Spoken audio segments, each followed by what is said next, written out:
Roxy, it's your birthday. Not for real, just for play. This is Cree Summer, and Moana Nui will be right back.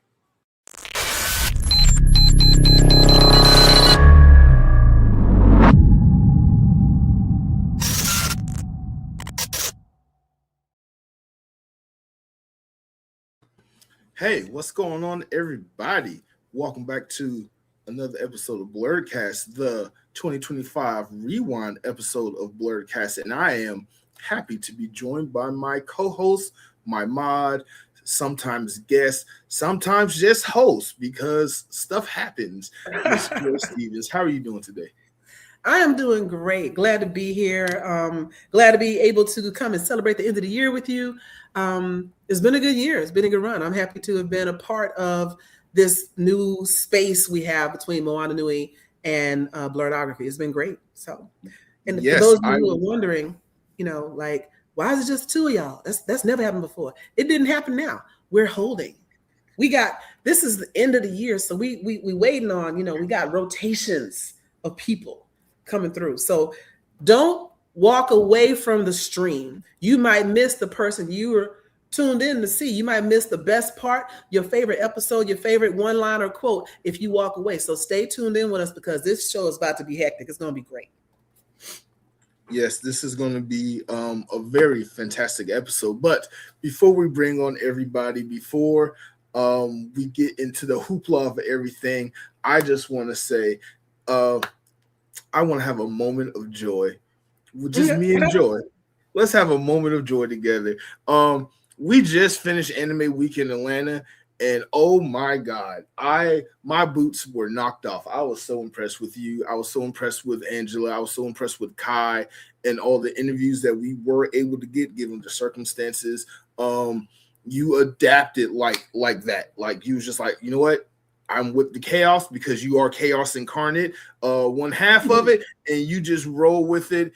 And I was like, all right, let me just play out to your strengths. I'm going to work you with the business people and do the vendors. I'm going to give Angela all the cosplayers. And it was, oh my God, I'm sitting editing stuff right now. And I'm just like, I cannot wait to show the world what we did this year at Anime Week in Atlanta. Speaking of shameless plug, if you have not already, please, not while we're doing this live, you should watch this live, but after this live, you should treat yourself to the Black Geeks of Anime Week in Atlanta 2025 Cosplaying While Black episode that went live a couple of hours ago earlier today because I want to give the people, the audience, my fans, all you Black nerds and just nerds in general and cosplayers a gift of just publishing multiple long form contents in the same day.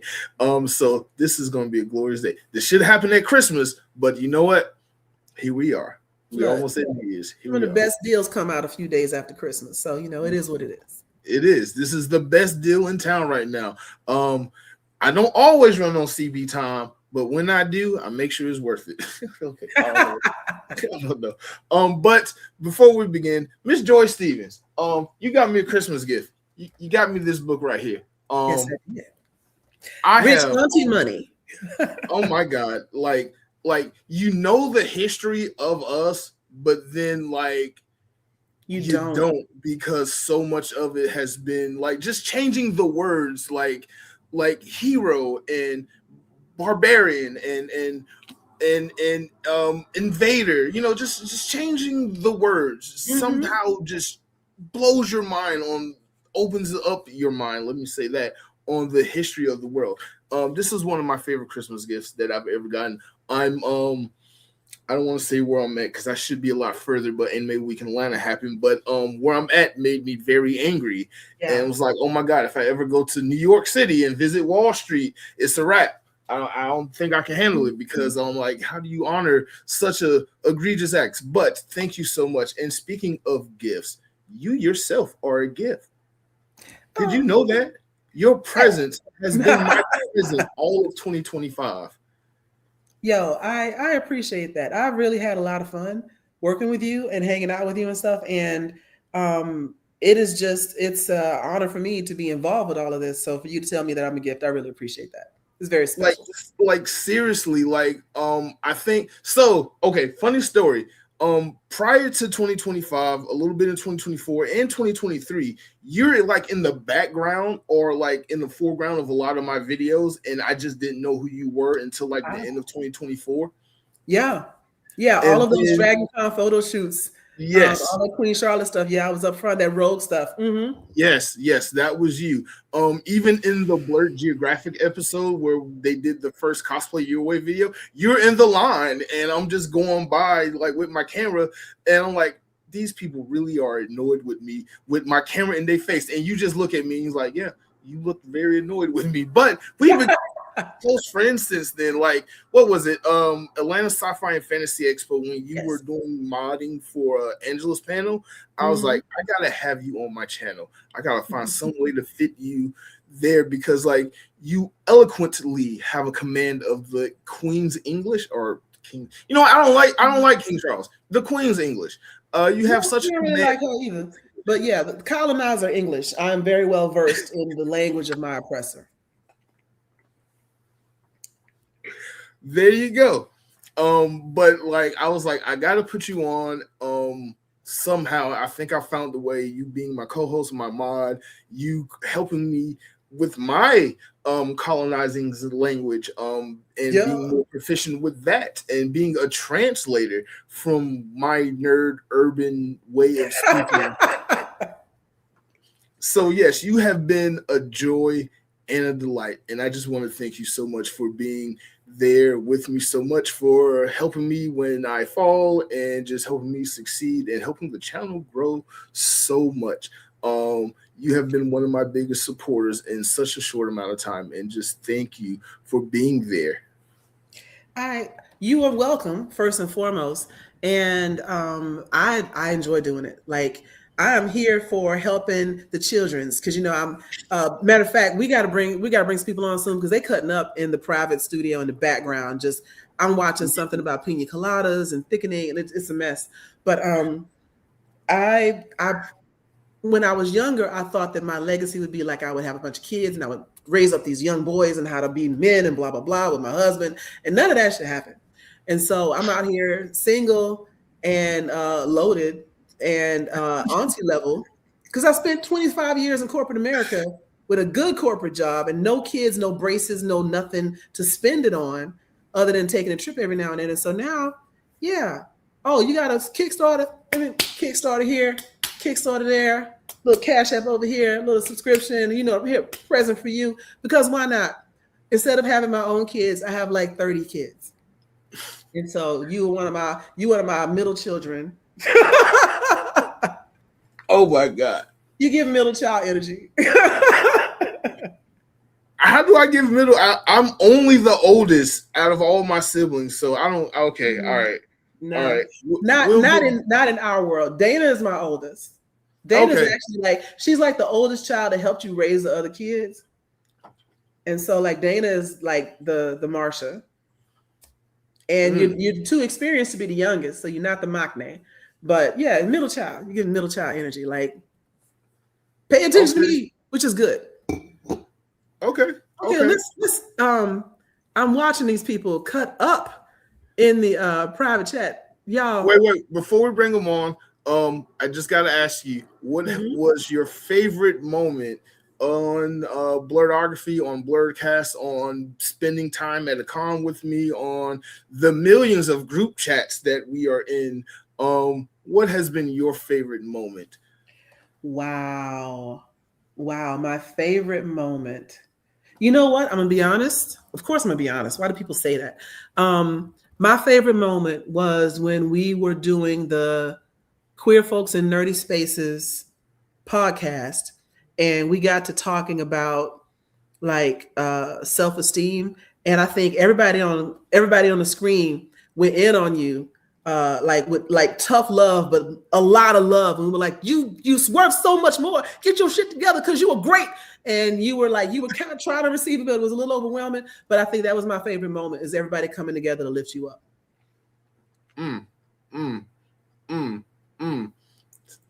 Okay.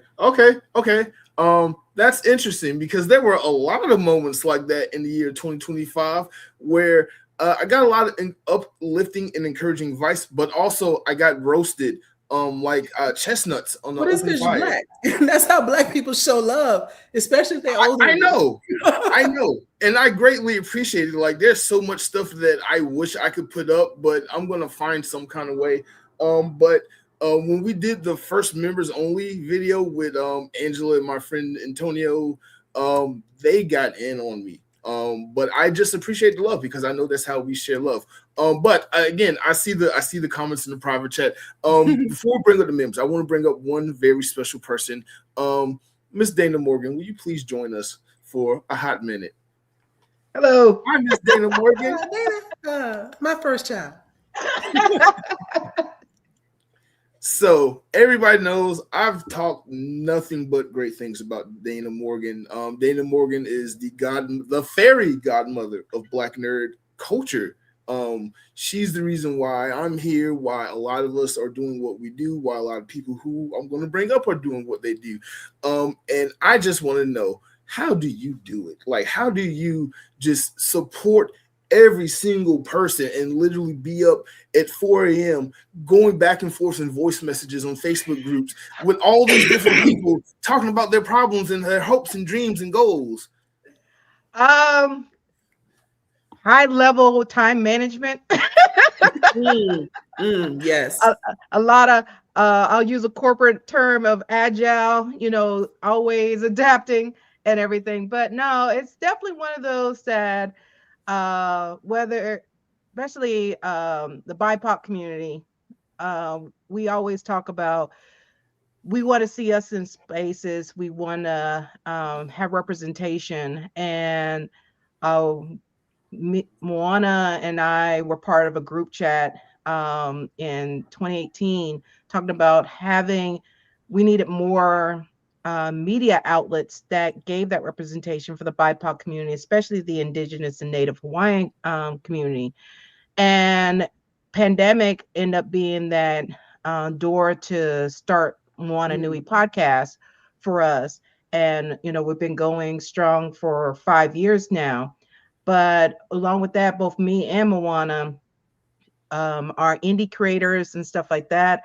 We want to make sure we give that support because everybody constantly talking about they want Marvel, DC, different conventions to, give representation, but we can't we can't expect that from them if we don't have somebody to be that person to make that happen through our indie creators. Right. Having people like Tony Cade and Tanya and so many others that were our architects and creating spaces here in Atlanta in the con space to have that representation.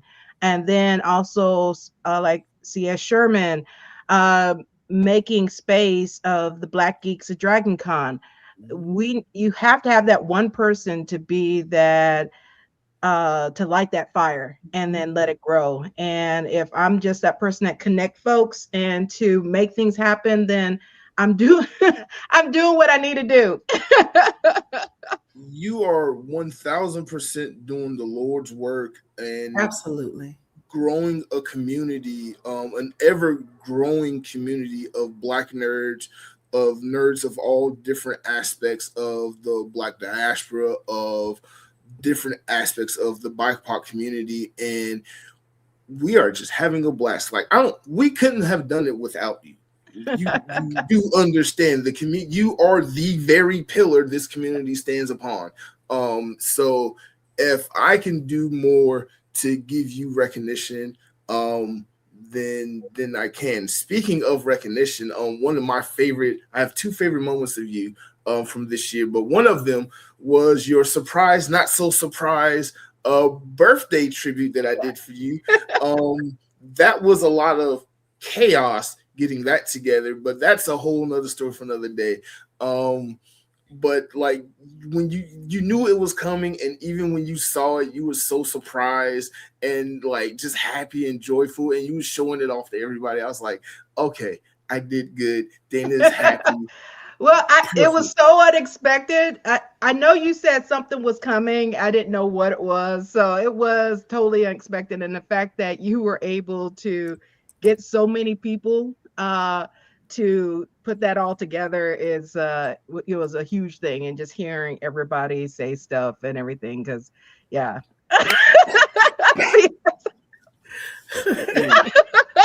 Yes, Chuck Norris does look up to Dana, like, you know, Dana, you the one, you that one. Right. My other favorite moment of you, which kind of happened throughout Obama learned his speeches from Dana. Yep.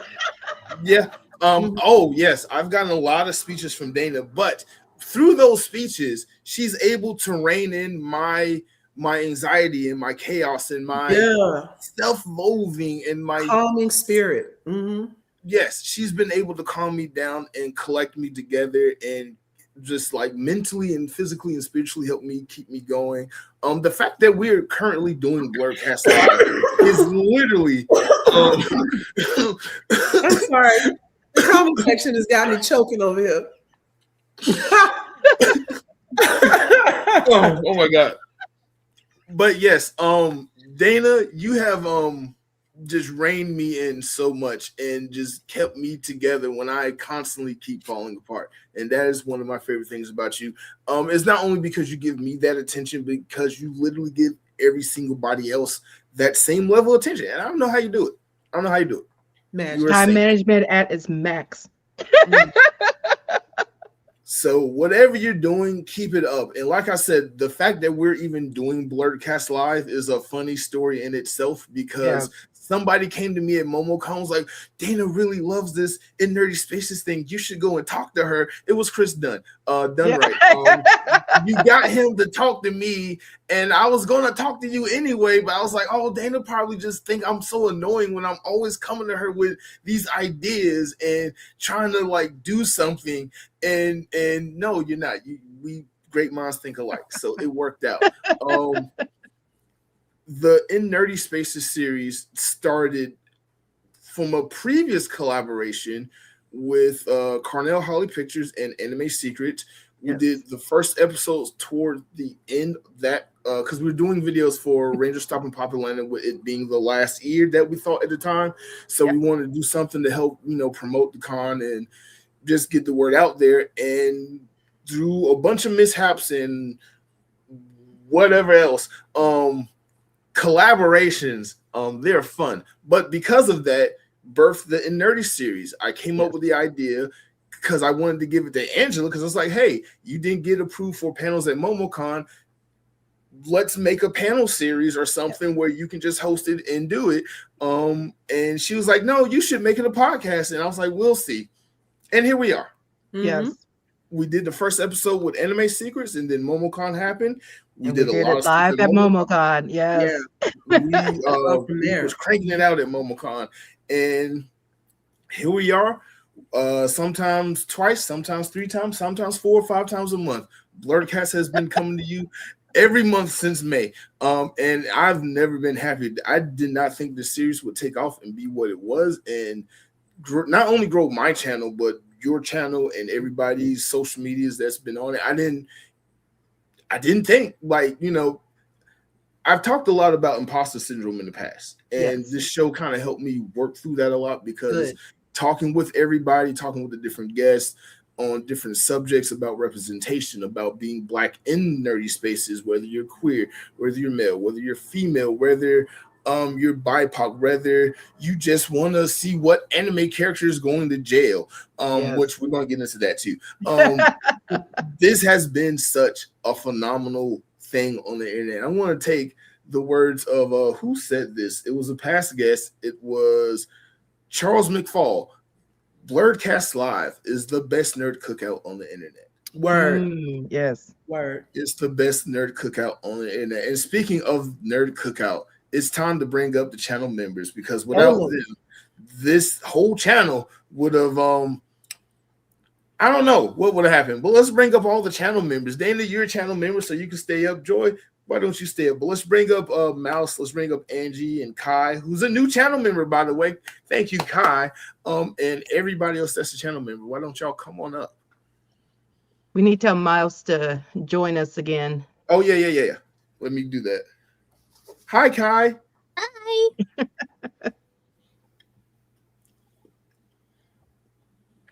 There's my baby Saja. I know, exactly. Hi, y'all. Let's see. Where's Angie and who else I saw in there? I know Mac and Teresa. Teresa's a channel member. I don't know if Troy or Antonio or anybody else is in.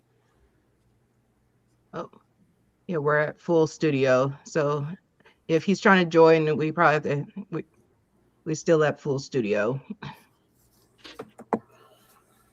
So I'm We're gonna put pull on back. rotation. Yeah, I'm gonna pull back. Like Biggie said, isn't this great? Your flight leaves at 8, her flight lands at 9. My game just rewinds. What song is that? Don't me. I just asked a question. You guys should be like, Biggie Smalls, one more chance. oh, I know that one. I'm sure. I just don't know the lyrics. I know the song. I just don't know the lyrics. Thank you. Stop looking like that. Say when it starts, first things first. I pop the freaks, all the honeys, dummies, Playboy bunnies, those wanting money. Same song. Is that the chorus? The opening bar.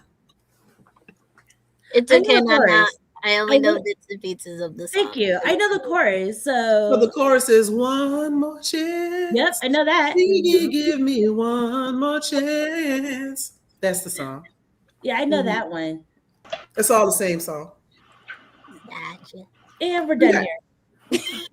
So everybody, welcome the channel members, the Blerd Nation. I would like to welcome Kai, the newest of the Blerd Nation. Yay. Angela Will Williams, the Supreme Attorney. She's a real lawyer.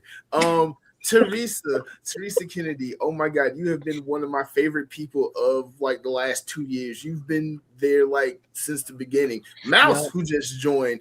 Mouse, you've come in clutch a lot. And James, not only you are a channel member, you are also technically the show engineer, and you have been there for almost every episode. So welcome channel members, and Dana's in the background, but welcome everybody. How's y'all doing today? Doing good. Hold on, I would love to hear this because she's muted. She was just going off. She was cussing out somebody else. I was talking to my son because he came in here, hadn't been here the whole day, and now he's like, "Hey, you sound busy. I think I need to come bother you." I mean, and this is why I have to watch my anime in dub. Yep. Wow. Okay. Kids, gotta love them. Or do you? You don't gotta love Right. no, them. you don't have to. No. F them kids. I'm with you on that one. The joy of From not having Anakin any. Skywalker school of rearing. Like, you lucky if you make it to 10. Y'all are hilarious. Yeah, apparently he made it. I guess. Whatever. We're here now. Hey, I tell everybody I didn't make it to 48 without having any by accident. That shit was intentional. Never had a scare, right? Well, there was one. Never mind. She's a real attorney. No, I probably should put that on a business card because Yes. people don't believe I'm an actual attorney. And then I had one of my friends come with me to court because he was a translator, so he came with me to court so he could translate. He was like, "Your persona in court is very different." I was like, "Did you think I acted like this in court?" I'm really interested to see how you are in court. To be I would honest. love to see how you are in court. Yeah. I was in court for 2 years. You can watch it on Law and Crime. I'm about to say, I No, have Dick a Wolf good needs to make a idea sitcom how she about is in you. court, considering how she acts here. Because This is not how she acts in court. It can't be. no, it can't be because I've worked in a courthouse before, so I've seen how attorneys conduct themselves in front of the judge. Because this is I all know- contempt. Like, Yeah. you've been in contempt all the I've been almost time. held in contempt twice. Not long. You've been in contempt twice. What One of is my this friends for? actually got You're a handcuffed. lawyer. It should be 0. I have a question. It should be 0. No, not if I'm fighting for my clients. I'd rather the judge take it out on me than my client. Mm. Okay, fair enough. I have a question. did you or did you not correct the judge on the pronunciation of your name by saying, say it with me now, D. Williams? I did, because it's not that hard. If I say, hey, my name is D. Williams. Okay, Attorney Williams. It's D. Williams. It's what now? It's D. Williams. Okay, Attorney Williams. Say it with me. Mm-hmm. I could It's like a definitely pimp see named that being the Slipback. You say the whole thing. Exactly. The whole thing. Mm-hmm. It's not hard, especially if I'm saying it verbatim. So And EJ, you don't need to know what they were talking about in the private chat. They was talking about pina coladas and thickness. That's all you need to know. Can't take y'all nowhere. I can't take none of y'all nowhere. Can't leave us nowhere either. Hey, we Just are find out what it we're tastes the like. perfect group to take somewhere because you will always be entertained with us. Yes. That's That that. is true. Speaking of being entertained, since we're doing a rewind and we're looking back at the things that we have done together as a group, as a community, as friends, as people on this planet who are trying to survive and just pay rent or their mortgage and car notes, we've had a ball. We've had a couple of balls. One of my favorite balls we had happened to be on my birthday because some of y'all was at it. A lot of y'all was at it. Like you was at it, and you was at it, and you was at it, and you was at it, and you was at it. Some other people in the background was at it. So yeah, you have no physical evidence or proof that I was there. I categorically deny everything you just said. At the table eating some all-you-can-eat buffet at Gohan. It was delicious. Never happened. And then you singing karaoke. I definitely got that video. No, you don't. Even I have that video. Nice try. Okay. You tried it. Let me put it in the chat. I will say though, like us all going to your birthday dinner led to some other developments that happened at AWA, because that's where like me and Supreme Attorney were already cool, but got like a little bit cool. I got to see way more of her, and I was like, oh my God, wild, let's do it. And then we bring some people. And so next thing you know, I'm in a chat group and just a random question. Hey, would you like to be a Saja boy? I was like, I guess. I don't know. Next thing you know, we are cosplaying a full team of 5 day and night looks at AWA for the Saja boys. Matter of fact, my favorite video, because I look, I'm not posting a dance video, but my favorite video of us is the one that Dana took of us. But we worked out the whole slow motion timing. I showed it to 2 of my nieces today. One of my friends, actually my friend's nieces, because one of them is heavy into anime and everything, and she was so excited. She's like, "Oh my God, you were romance!" I was like, "Yeah," it was great. So this is the video that I showed her earlier today. Yes, you the 3 of you and the 2 others of you did such an amazing job. I swear to God, I couldn't have planned, because none of that was planned. Like I didn't have anything to do with y'all reception once y'all hit the photo shoot. I had nothing to do with how enamored everybody was with y'all. I just was calling for y'all, and y'all showed up and showed out. And your cosplay was dope. Again, if you haven't seen it, wait till the end of this video and then go watch it. Black Geeks at Anime Weekend Atlanta 2025. The Saja Boys do make an appearance. And yes, Angie, I do have footage of y'all being called to the stage and everyone freaking out about y'all. So you're gonna love it because it's about you, and you are your favorite subject. I'm happy you realize that now. It is about time. I will never but here we are. not forget that you are your favorite subject, followed by me. Dana, pop that video for me. Love that for us. I love that for us. Oh my gosh, just not the answer. You couldn't tell us nothing.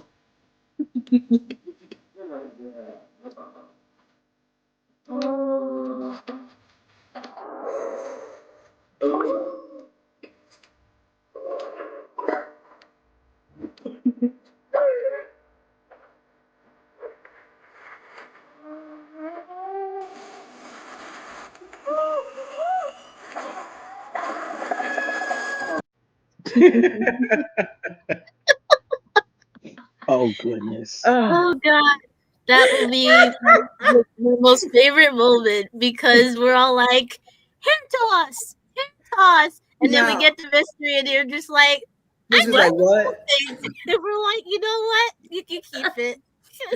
Okay, was but you hilarious. got the Yo, earring. It You took us got so the much earring. practice to get that part right. You had to get the earring anyway, so it works out. Yeah, it all worked out. It all worked out. did. But that was a good 15 minutes of okay, cue music and go. And then, like, if you look at my face, you can hear me looking like 5, 6 and walk because we didn't film in slow motion. We actually walked that slow. That wasn't did. slowed down. That was us walking I slowly. was wondering. I did slow it down a little bit more. Okay, thank you. Because we were funny. There's other video of us trying to do like the soda pop shoulders. I didn't post that one. I didn't repost that one on purpose. I did. It was fun. I let everybody tag me in it. I just didn't put it up. I was trying to see whose I have phone too it many was choreographers when in my we were, blood. when we were doing the run. I was trying to see whose phone that was, but I couldn't remember whose phone we took. It's that on Angela's phone. Oh, okay. I was trying to send it, but they said it was too big. Did you try to send it over Facebook? Yeah, that's where it said it was too big. I was trying to put it in the group chat. Mm. And then I put it in that Google folder.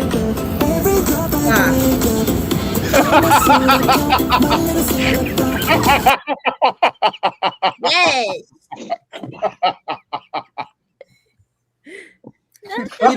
We did not practice the choreography in full, so we had to go for just do the shoulders. Just do the shoulders. No, And then I had to No, we got the that shoulders part. like this. You do it like this, and I'm getting what? No. Not with your waist. No, don't look to the right. Just this. Just this. Start here. I mean, you're welcome for the memory. It's a core memory now. Right? Exactly. Thank you, Sia Sherman. Thank you. It was fun. I don't think we have any video of us in the nighttime look, but we also Yes, there is. Oh my God, there is. On the I've seen vlog. photos, but I haven't seen video. I didn't know there was on a the video. vlog. Y'all haven't? Okay. Y'all should watch the vlog when y'all. The vlog came out today. The vlog. Yes, the I have vlog an that adult came out job, today. sir. I'm sorry. I have a 9 to 5. Job too. I know. I So have we a 9 weren't to able- 5. I didn't see 9 to anything 5 today. too. Your Did job starts at night, sir. That doesn't make any difference. I still It have a makes all grown job. the difference. It makes all the difference. No, it doesn't. That's a You wore me out so completely bad today. irrelevant. I had to take a nap. Oh my gosh. I just got back from Houston Saturday sometime. I was so out of it that I lost time. Like I didn't know what day it was today. So I'm glad I'm here. You know, I set my alarm for 7:40. Huh? I set my alarm for 7:40 because I don't want to hear Marc's mouth. I don't want my phone. Where are you? Where are you? I was like, let me just get on this before I get in trouble. I mean, you run on Angie time, so you know. You know what? I'm gonna start saying that. So being proactive was a good thing. You know what? Teresa, how you doing? You just been down there so quiet and pleasant and nice. How you doing? Muted. I know. I was trying to unmute. I mean, I'm not a Saja boy, so I was letting y'all have that. You're not a Saja boy, but you have permanently given me an idea I'm taking forward to every single photo shoot I go forward now that I'm calling the King of the Hill shot, where I call upon 40 and up cosplayers and you know people what? wearing geek shirts and nerds to the stage so they can have their moment to shine in all their glory. And when you called that, you called the over the hill shot. And that is And I instantly absolutely regretted it when I not said what it. I requested. I did not say anything about over the hill cosplayers. I believe I said more mature, the older even cosplayers. I didn't say anything about over the hill. That's why I'm going to rename it to King of the Hill. Why not just call it the OGs? Like what? Just Yeah, Or call the them OGs. aunties.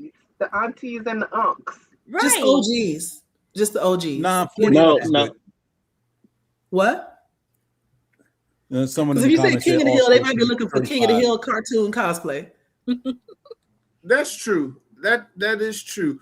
And so I know auntie is more acceptable, but personally, I think Unk is kind of derogatory being called. Y'all that made as- it derogatory. Unk When used to did be Unk become derogatory? Unk used to be your favorite uncle that had his Exactly. Cavassier and his Mhm. cigar and the Right. funny smell of cigarettes that you couldn't go outside with him. Unk used to be the Exactly. one. It was when slide you the money YNs when he you don't wasn't know that supposed are to. not related Unk. to you start Right. calling you Unk out of I was it just goes somewhere left. So It's I rooted never in liked being white called Unk. supremacy. Even my I own accept nephew now. I calls was me called Everything Unk is. for the first time at homecoming last year by some underclassmen, and my natural instinct was to pretty much be like WTF in their face. But I was like, you know what? I'm out here. I'm having a good time, and I got edibles. So Right. Hey, Unk need, you what's know, that okay, wait, let me pull out my DEI face right quick. You know how hard it was for a black man to reach age 45 yeah, for so many generations? Agreed. And so Agreed. to have someone that reached the age of an uncle in your life, you're getting Right. wisdom from the previous generation that a lot of men don't get because some of the men in their family are no longer with us. So Unc was absolutely venerated. And in a cookout setting, Unc is on the grill, right? Unc got the Jesus sandals on and he's, cutting up the fruit or whatever. But the idea that Unc is bad is only because we tie so much to beauty standards and being young. Nobody wants to be old. And uncle and auntie are old. That's why so many people are like, I'm not an auntie. Girl, you're 47. You are absolutely an auntie. Yep. Right? If you're old enough to have children, you're auntie. Just live with that. But people are so obsessed with this is what I look like. Don't call me this. I'm not that, blah, blah, blah, because they fear the mantle of, and you're also old. But you are also old. Just be old. And my favorite thing to say is, I'm too old for this. yes. My knees is too old for that. Y'all got them young knees. I'm not go make my plate because I'm too old for that. Right? I thank Danny Glover for that every day. Yeah. I'm getting too old for this ish. And I always say I'm not getting paid enough for this, so Right. And the young lady, Uncle. the young Yo. lady at the World Congress Center, I was leaving one day and she was one of the security ladies and she was like, you have a good evening, Auntie. I mean, I can't be mad at that. It was very Right. respectful. Yes. She recognized, she saw the streak. So she recognized the wisdom in the building. So, I couldn't be anything but honored. Exactly. yeah, I Exactly. wouldn't be offended by getting called auntie. Well, you're in your 30s, aren't you? I love that for me. Yeah. Because her true age Remember, Angie is has still been a a children. mystery for 2 years. Yeah, And that's why I was Angie is wishing still a Sandra. children. What? I'm 48. I embrace Unk. I'm 51. I'm gonna be auntie. Yeah. I got that, and I will be tell Unc. people I got that auntie money too. So yeah, talk about me if you want to. The cool thing about being auntie and uncle is the wealth of knowledge we have to dispense upon the youth. Right. So Yep. I like that. So you want to call me Unc? Cool. I could also learn you something. Right, There right. you go. I There can you also go. learn you something. That's Right. Learn you something. Now that is definitely an Unk phrase. Yes, Mhm. 100%. Matter of fact, I don't know if you've gotten to the part in Black AF history yet, but there's a whole chapter where he writes it from his uncle's point of view. Oh, Have not gotten there yet. He talks about his Uncle Junior, but I haven't gotten to the point of view chapter on him yet. Mhm. I'm literally on the chapter where they came up with diseases. They made diseases. Yeah. Yes, there you go. So white psychologists said that there must be a mental illness that causes Black people to run away from these good plantations, and they called it drapetomania. If you ran away from the plantation What? and tried to escape, you had a mental disorder. Mm-hmm. That's 'Cause also how how dare they you came up wanna with leave feminine captivity? hysteria. If you married an ancient dude and you hated him, it must be something with your your womb. And so hysteria comes from you just crazy because you're a woman. Yeah. can you That's tell what they people made what me the think book is of. called again? Black Black AF AF History by Michael Harriot. Not This is my sponsored. favorite book of 2024 and 5. 5 and 6 here. Because I'm going into New Year reading this. It's definitely and read it so you can read it at your own pace. I preferred it over I prefer it over Kindle because he has footnotes. He's annotated everything. Nothing he says is not 100% receipted. And so he'll have footnotes and you can click it and go right to the footnotes and the citations in the back. But all the citations are in the back of the book as well. So you can still do the same thing. Mhm. The footnotes have been some of the hilarious parts of it. No, wait. My favorite part of this book, because I've been reading it while I'm at work, is when white people come into work and they see me reading it, and then they're like, "Oh, what are you reading?" And they see the cover, and then they just get quiet and back off. That has been my favorite part of reading this book. You start taking that with me to court. So are you saying it's a repellent? Yes, because it's unapologetically black, and I will read this unapologetically. I'm just because somebody like one of my black coworkers was like, "Hey, that's a good book, but maybe you should take the cover off so you don't offend anyone." And I was like, "Never. I will glue it to the book cover and ruin the book. This will never leave the book. I want everyone to know what I'm reading." Because that book is a nice little 2-finger salute to all of them. 2 fingers. Oh my god. Oh my god. Haiti. One on I each feel hand. so bad for Haiti. Let's bring up our next guest, Miss Renee Cooper. Renee. I had to, because it was gonna make me go off. Hey Renee, come off mute. Hi Renee. I think she's talking on the phone right now. Yeah, she was just like, "Yeah, I gotta go." Yeah. She's like, "Give me a minute." Y'all surprised me. I didn't know how we were doing this. Sorry. I'm so sorry. I thought I put a message in the group chat saying you're coming up next, but I had to bring you up because I was going to rage about America and that book that's been awakening me. But since you are new, you are a first time guest to the show. Why don't you introduce yourself and tell everybody what is it that you do on this beautiful planet we call Earth? Wait, okay. First of all, I'm not the first time guest on this show. This is like my second time, right? Have you? Well, it's her first time on Blerdkast, but she's Okay, been got on it. Okay, Moana got it. Nui Like, and Blerdography, but just not on Blerdkast. yeah, I was like, I've done Moana Nui, and Okay. Got it. So, hi everyone. I'm Renee Cooper, soon to have a new last name, finally. Not finally. So I just go by Renee or Renee C. I am a director of multiple conventions in Atlanta. I'm a senior director actually at MomoCon over the media department. I have the pleasure of working with Dana and a lot of other amazing directors in that department. And then for DragonCon, I'm the director of animation track. I also cosplay sometimes. Yay. Oh, you more than cosplay. You cosplay very well. You're underselling yourself. Well, I think the sometimes is the key point. Like I have to be very specific about what I invest in, and I have made some stupid investments of cosplay in the past couple of years. By stupid, I mean amazing. But I try to keep it sustainable. Ooh, do you have any pictures? I have. Yes, my Instagram has some pictures. Ironheart, she did Ironheart at DragonCon and Oh everything. Yeah, I was Ironheart with the Wakanda armor at DragonCon. That was my major. I did that a couple days. A few years ago, I did Hawthorne, who is everyone just calls Lightyear because it's from the movie Lightyear. But it's either Elijah or I can't remember, not Elijah. The two Hawthorne potential characters. Yeah. I've been cosplaying since like 2009. So I have a pretty wide repertoire before Instagram and TikTok really kicked off. And I'm lazy, so I don't make videos very often. But I think I'm very proud of the, I can't remember her name right now, but Pretty Please, I Don't Want to Be a Magical Girl.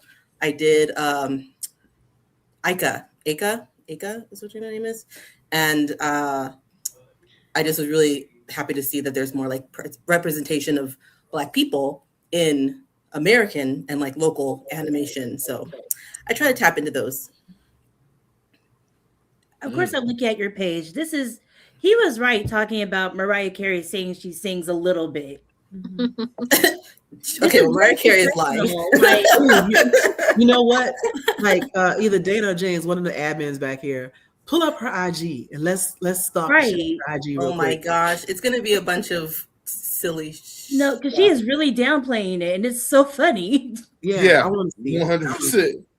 Oh, you guys. I was like, you guys are so sweet about like, I love how you were uplifting Marc and hearing about uplifting Marc in like the con spaces and at panels.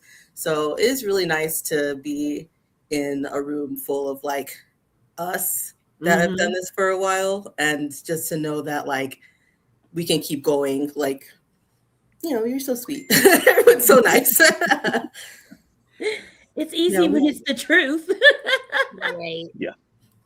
Another one of our friends of the shows and cosplays. Oh, here we go. Whoop. Yes. Oh yeah. Sometimes I cosplay gay. Oh, that's lovely. Stop it. I love it. I love it. Yeah, I love that. Yo. That's so cool. Shout out to Real Awesome Works, because yeah, I did not build that. People ask me that all weekend, and I'm happy to answer the question. Someone else built that. I did put this together though. That is so, I like that one. That is so cute. Oh, I don't want to work either. Just give me the money. Nice. I'm also listening to you guys talk about like creating content and how long it takes, and it does take so long. Like these like little bros and little sisses who can be on TikTok every day and makes content. I am so like enthralled by you. Oh yeah. Yeah, I agree. I 100% agree. Nice. This is everything. Hey, So, moon yeah. girl. It's my boy Carnell's. No, I saw that interview. Yeah, this was at MomoCon, wasn't This is it? a MomoCon, yeah. Ah, okay. Yeah. So You famous girl out here talking about I cosplay from time to time. Right. You a Right. famous person. Right. that was a span of like Mariah 3 months, Carey. 4 months, 6 months. But thank you guys. I'm gonna speak this over all of y'all. I want all y'all to quit being humble in 2026. Talk your shit. Bet. I got you. I got you. That is my plan. You should always walk Every- in the room like you need me. I'm the baddest thing you ever seen. Every room you walk into. Does Well, that include? I think Dana can attest to this. I feel like my outside of cosplay, my claim to fame is my Excel sheets and my Airtable, because those are what I do walk into rooms and I'm just like, I am allowed to be here. But it's because we have, you know, we do a lot of planning on the con side, and I do feel very fortunate, but also like slightly powerful, but just, you know, like very happy to be able to help that, because through working with like, you know, media relations, even through panels, things like that, you know, we can actually see, like I can see the growth of more Black and brown and people of color and accessibility getting access to these spaces through like content creation and through programming, things like that. So that part, I will if someone was like, oh, you do con stuff, I'll be like, yeah, my Airtables, like I can send an automated email that goes out to the content creator, blah, blah, blah, like that. I will brag on that. Awesome. Nerd. As you should. Very awesome. Very awesome. That's this. Now, Renee, I have to ask, what has been your favorite and fondest memory of me and or Blerdography over the year of 2025? And we've had Moana some Nui. very interesting Don't forget Moana Nui. and Moana Nui, yes. I mean, I always love seeing you in action at MomoCon. That's where, you know, I may not always be in the media room, but I feel like you keep the interviews really fun, you know, both Moana Nui and Blerdography. You know, you help to make sure that when we do have guests, big or small, who come through, who do make the time to get interviewed, there's coverage there for it. I also was, without getting too detailed or dramatic, I was very happy that the time I spent at AWA this year, I could see you doing the photo shoot. Like I arrived right at the photo shoot on Friday at Anime Week in Atlanta, and I just was that's like one of the only three reasons that I would even go to that con. I'm gonna put a period on that. But I just appreciate that you guys are consistently just, in the spaces and showcasing Black people. And like I said, I can't say enough good things about Dana. Like, again, when I say Dana saved me from drowning, like that is the media relations department. Dana came in and was able to, through her dedication. I remember it was Winterfest, the one and only Winterfest MomoCon a couple years ago. There shall never be another one, don't ask. She was on site. She was one of I think, Marc, you may have also been there, but like, Dana was really helpful in making sure that, again, the guests that were there got interviewed. She knew and met a lot of people in the room. And after that, I was like, hey, we're expanding this. I have to do this. Dana, would you like to step in? And she has just managed her and her team with media relations going forward. So, you guys have been complete blessings to the con community from the operations side, as well as just like amazing visual representation of how Black Atlanta conventions really are. So I love that. Yo, how fun they are. Yes, they're fun. But just for a moment, I do want to acknowledge, there's not a word for it. Dave Chappelle mentioned this in his new special, but there's not a word for when Black people take over stuff that's meant for not Black people. Reverse gentrification, if you will. I love how we've shown out for MomoCon in the last couple of years, how AWA has become a beacon of Black cosplayers, Dragon Con with Black Geeks of Dragon Con. More on that in a bit. So much Black nerdiness has come out of Atlanta, so much that we just need a Black Nerd Con in Atlanta. More on that. Can I disagree on that for like a moment? Go for it. And I don't mind if anybody disagrees with my disagree. That's totally fine. We do have at least one Black run convention in Atlanta, which is Atlanta Sci-Fi Fantasy Expo. But again, the incorporation of the type of people who live in Atlanta really does, I mean, they're not run by, let's say, a Black person, but like we really are in a lot of spaces that you don't recognize. Animation track director, Eric is anime track director at Dragon Con. Actually, I'm pretty sure me and Dana talked like 4 out of the 5, I don't know the numbers, there's numbers. Like most of the directors in the media department are Black. So that's like moderators or people of color, moderators, photography, media relations, media operations. I'm sure I'm forgetting something else. Wait, can I be inappropriate real quick? Oh, I love it. Yes. Well, yeah, because never asked permission before. So, from a media relations standpoint, one of the things that me and Angie did this year, and Marc video recorded it, was we covered the parade for Dragon Con, and we had a blast. And so I feel like we are better than what was out there. And that's the inappropriate part, because this is not the right time to be talking about this. But I don't know when I'm gonna see you again, so I'm gonna shoot my shot. Yo, let us cover the parade next year for like it's not inappropriate. It's not inappropriate at all, because even the comments in the video have said that y'all were better than the actual Dragon Con TV coverage and their correspondents, hands down. So I did forget that I also do help with the media, like the media relations aspect, not where Dana works, but like similar, like the TV spots and stuff for Dragon Con as well. So I would say talk to Dana, because I know Dana knows like the directors directly. If I had control over it, I would let anyone cover. I know there is coverage that can be done there, but volunteering is the first step to like being able to do that. However, it does take time. And if you can come through as a content creator, you do have a lot more like freedom to go kind of wherever you want. So I don't know, if you look at a lot of conventions, sorry, I'll say this and then I'll shut up. But if you look at a lot of conventions and you look at the content that they put out, it kind of grows over time, because not everybody is so quick to do social media first, like from the con side. But the reason that media and content creators and social media influencers are so important is because their accounts are the ones getting like the millions of views. So while you may not be specifically working with Dragon Con TV, if you search Dragon Con Parade 2025 and you've posted on YouTube, somewhere searchable, things like that, it's very likely that your content comes up even before Dragon Con's official content. So I would say lean into making sure you're applying early for those lists, like to get those passes and things, being early, getting a good place on site so that your content could be the ones that are like number one. Cause look, Google, search YouTube, Dragon Con Parade, Dragon Con 2021, Dragon Con 2016, whatever.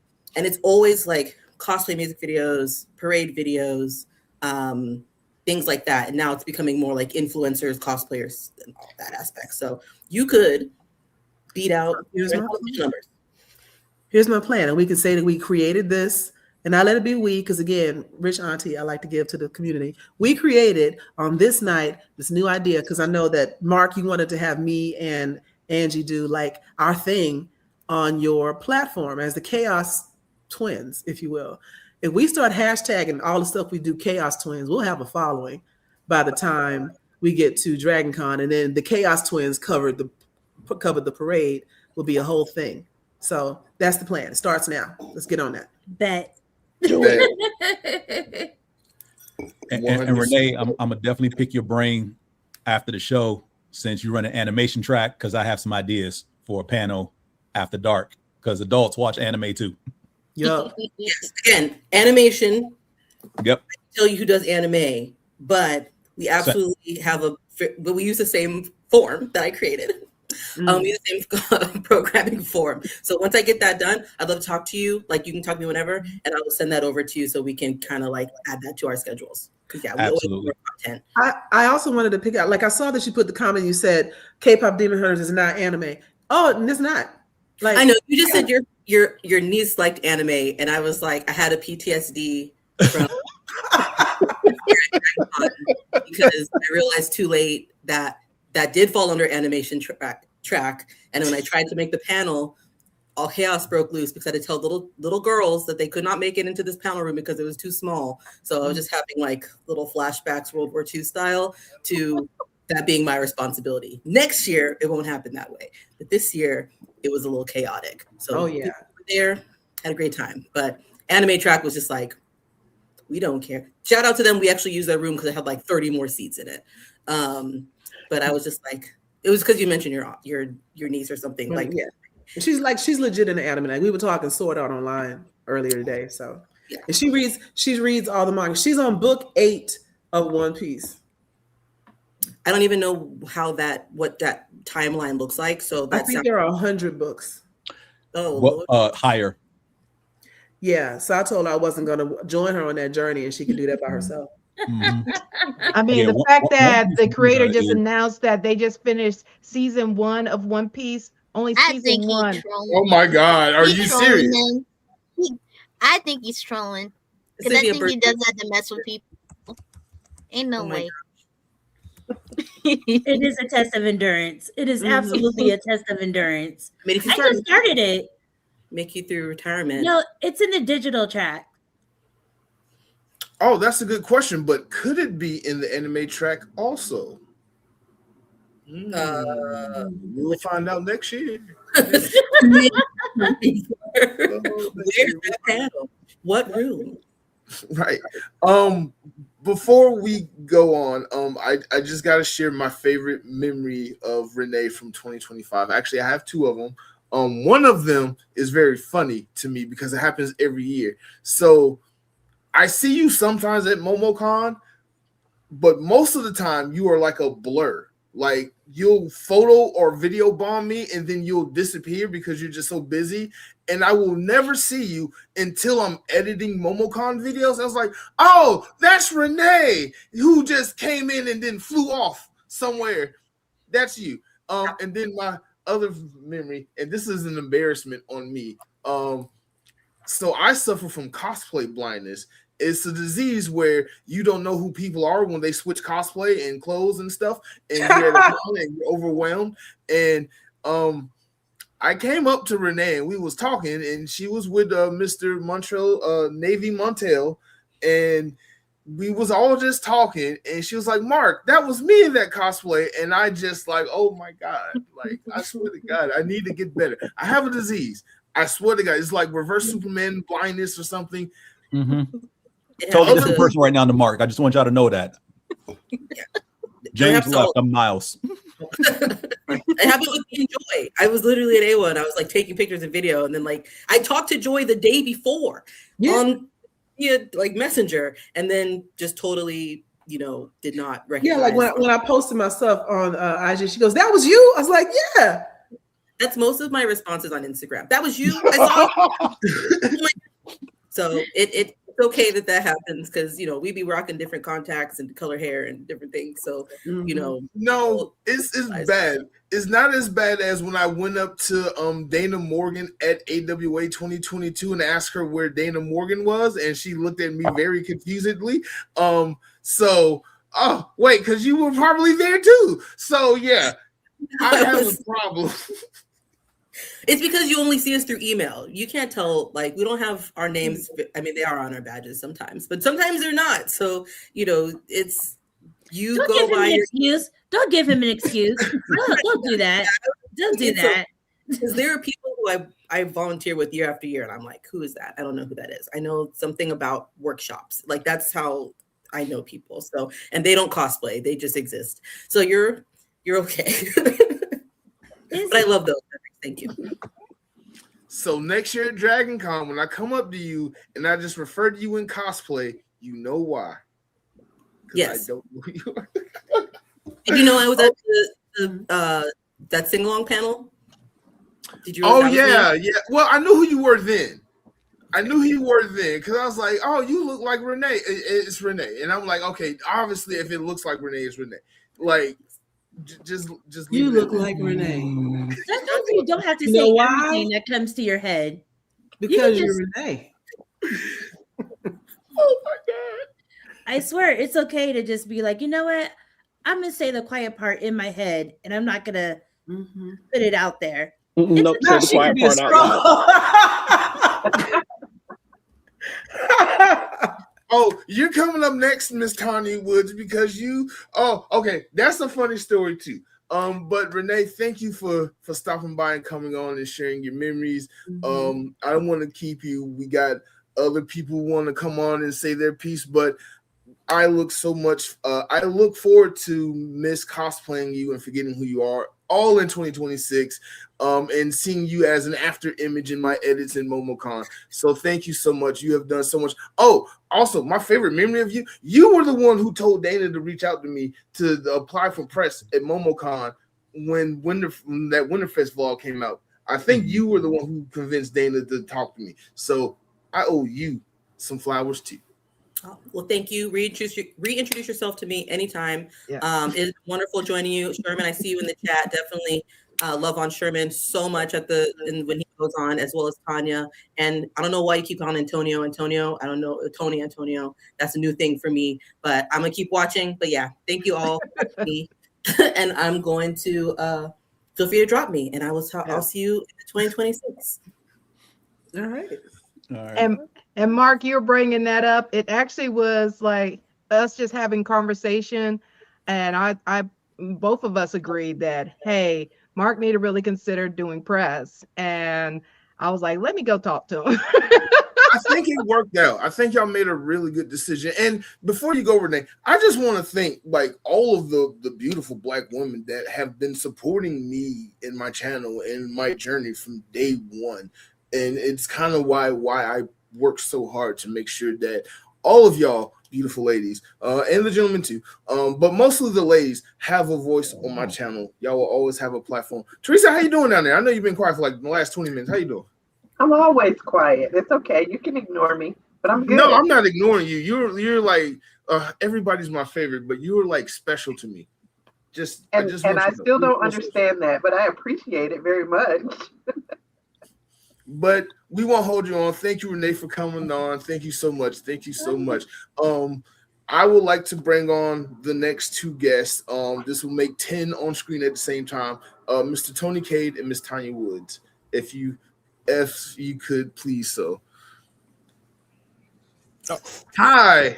Hello. How are y'all doing? Thank y'all for waiting so patiently. Oh, it's a good thing I was paying attention. I mean, it's not like there's a football game on tonight. Multitasking. I'm literally watching you guys, watching the Hawks game, and watching the Falcons game simultaneously. So am I. So So you're not am really I. doing anything. All right, and unless- amazingly, I know it won't last, but the Hawks and the Falcons are both winning. I know it won't last. At least you know the truth. At It's a least you know Christmas the miracle. truth. Wait. Well, Who are the Hawks playing tonight?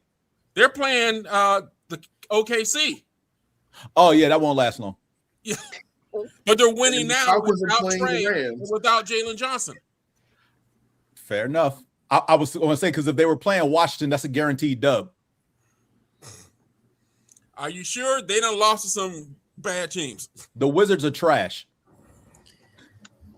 James, this is not a sports channel. I know. I'm just. I was about to say. Stay on Hey, top there of is Don't you got a nothing show? wrong with being a versatile nerd, True. Okay. He's gonna give you stats. especially black nerd. We can play sports, we can watch sports, and we can pull women. All right, there is something special about the black nerd, and y'all need to appreciate it.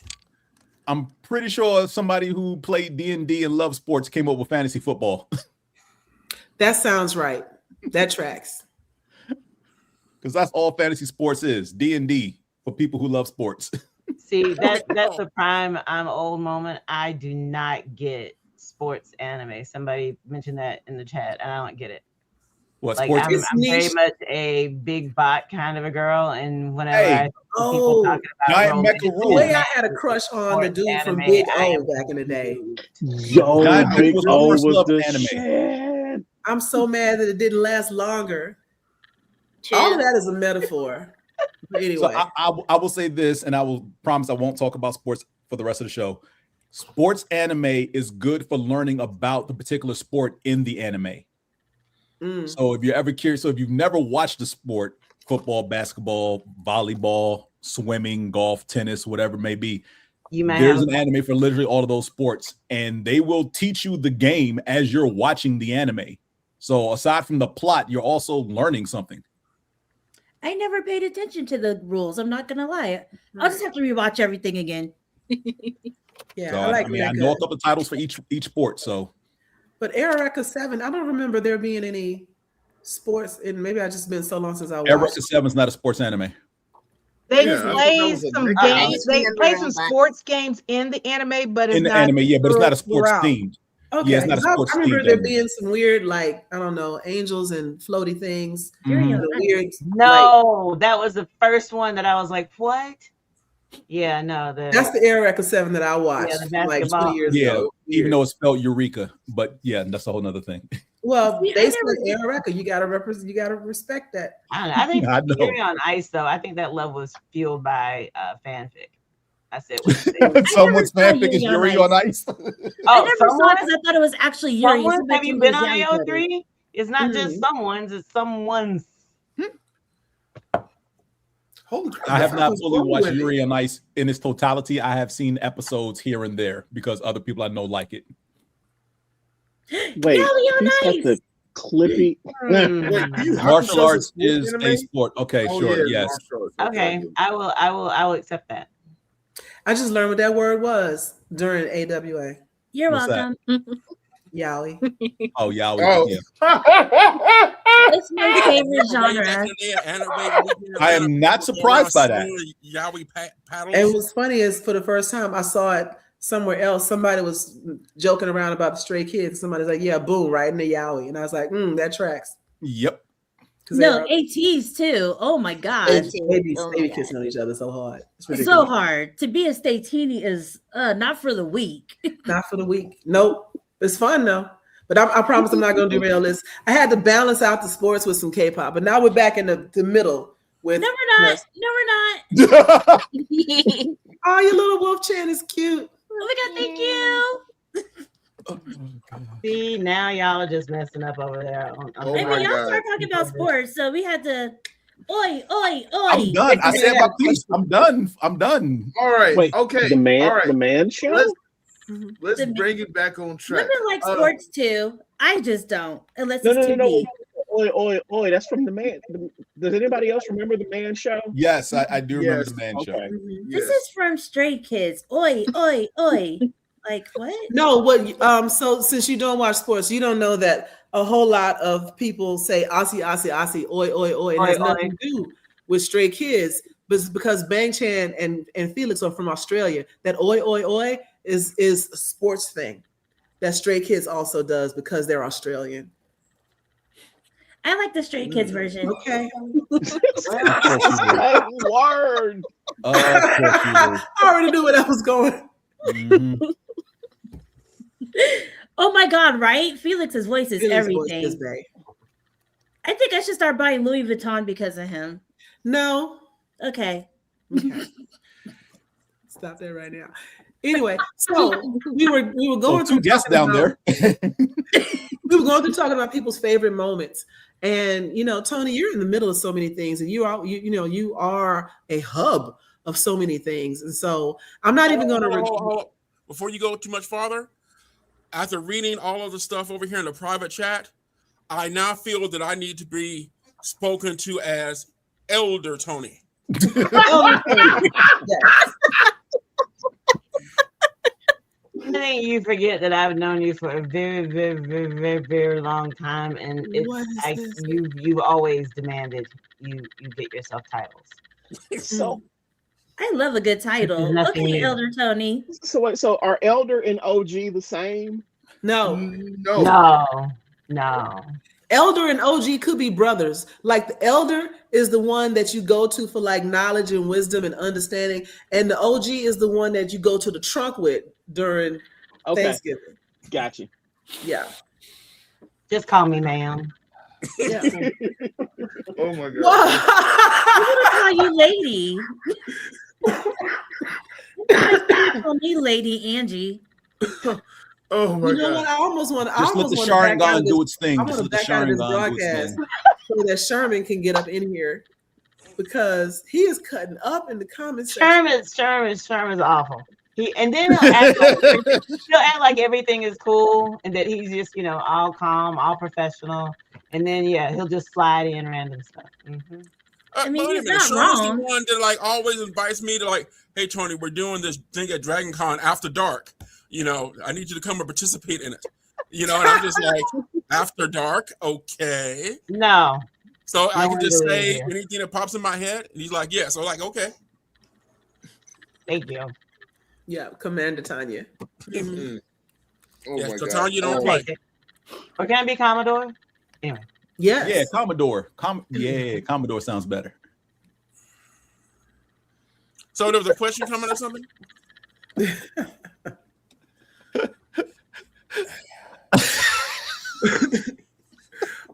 Okay, all right. Atlanta Sci-Fi Fantasy Expo, everybody. Tony Cade, thank you so much for revising your long lost con. Round of applause. Not long lost, but the Atlanta Sci-Fi Fantasy Expo now at North Lake Mall. You brought it back in 2025 when we had a blast. You had so many vendors and guests. I was there, Dana was there, Joey was there, Angie was there. Let's talk about it. How was that for you? Because you're doing it again next year. So obviously it had to be a success. Well, I don't know about it being a success, but we're bringing it back. But no, and my thing is like, we've had as many as 60 vendors. This past year we only had 40, So I'm just like, wait a minute. I know I took some time off, but y'all just abandoning me. Where my people at? So, we're going to try to get it pumped back up to the way it is. I'm actually going to have more space this year Nice. for the show. And so, actually, if you go to the new website and stuff that was done by Drew Pearson, you guys can check it out and stuff and go ahead and put in your email addresses so you can get information. And we've also got it up where everybody can start applying to be a vendor. Because like I said, with every single show, I have yet to have many vendors that didn't say they didn't make money. And, we're hardly charging anything. So making back your table is not hard at all. Okay. But no, like I said, I've been doing, like I said, I was just pointing out, everybody, for a lot of you guys, Dragon Con is like the old G-Con to you guys. But I was doing cons in Atlanta as just like a staff photographer before there was even a thought of anybody like, oh, I got to go to Dragon Con and spend all this money to go. I remember when Dragon Con first started, and it was literally a literary and gaming convention. Mm-hmm. You know, but I'm going to say I'm a little bit jealous that I didn't throw in $300 and get on part of that startup. Right, but So I definitely right there though, back in the 80s, that $300 was a reach. I remember being like, oh my gosh, that's a lot. Okay, well, right here is actually look at those names. Program book from '87 from the Atlanta Sci-Fi and Fantasy Expo, and I always like to point this out to everybody is that the names aren't in alphabetical order, but when you see where it says staff members, the first name on there is me. Mm-hmm. And actually, in this program book was actually the first printed comic book story that I ever produced.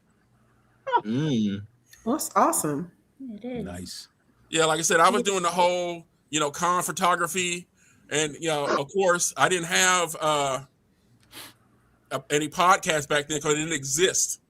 Yeah. I used to actually do community access TV, which I actually got into because of Miss Woods right here. We actually saw an ad where they were talking about community access TV, and I'd always been interested in video production, but I also didn't want to move back to California. And so I actually started working with her over here at the cable access channels, and we started producing shows.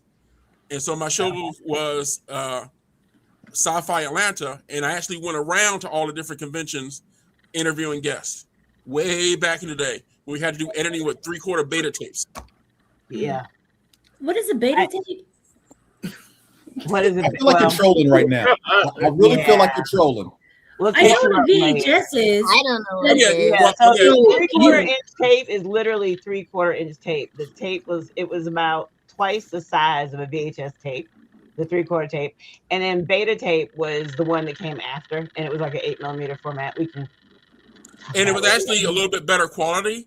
Yeah. But the reason that VHS took over the market is because that's what they use for porn. Same reason that Blu-ray beat out DVD, Laserdisc or whatever. HD DVD. HD DVD. Yep.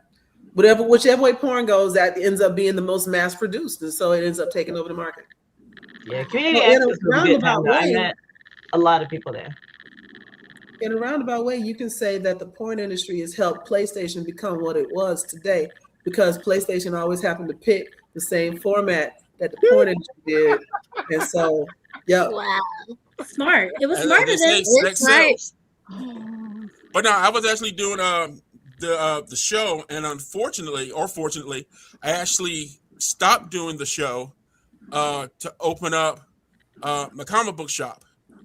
And Tanya went on to do a whole bunch of production stuff. She got to do music videos and be on different shows and travel around. Movies. Yeah.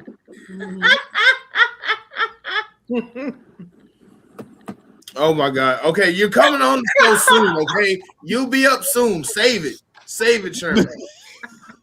Oh my God. Off air, you all will have to ask us to tell you the story about That's what I want to know too. Somebody that we know that had an unfortunate incident. By all means. Oh yeah.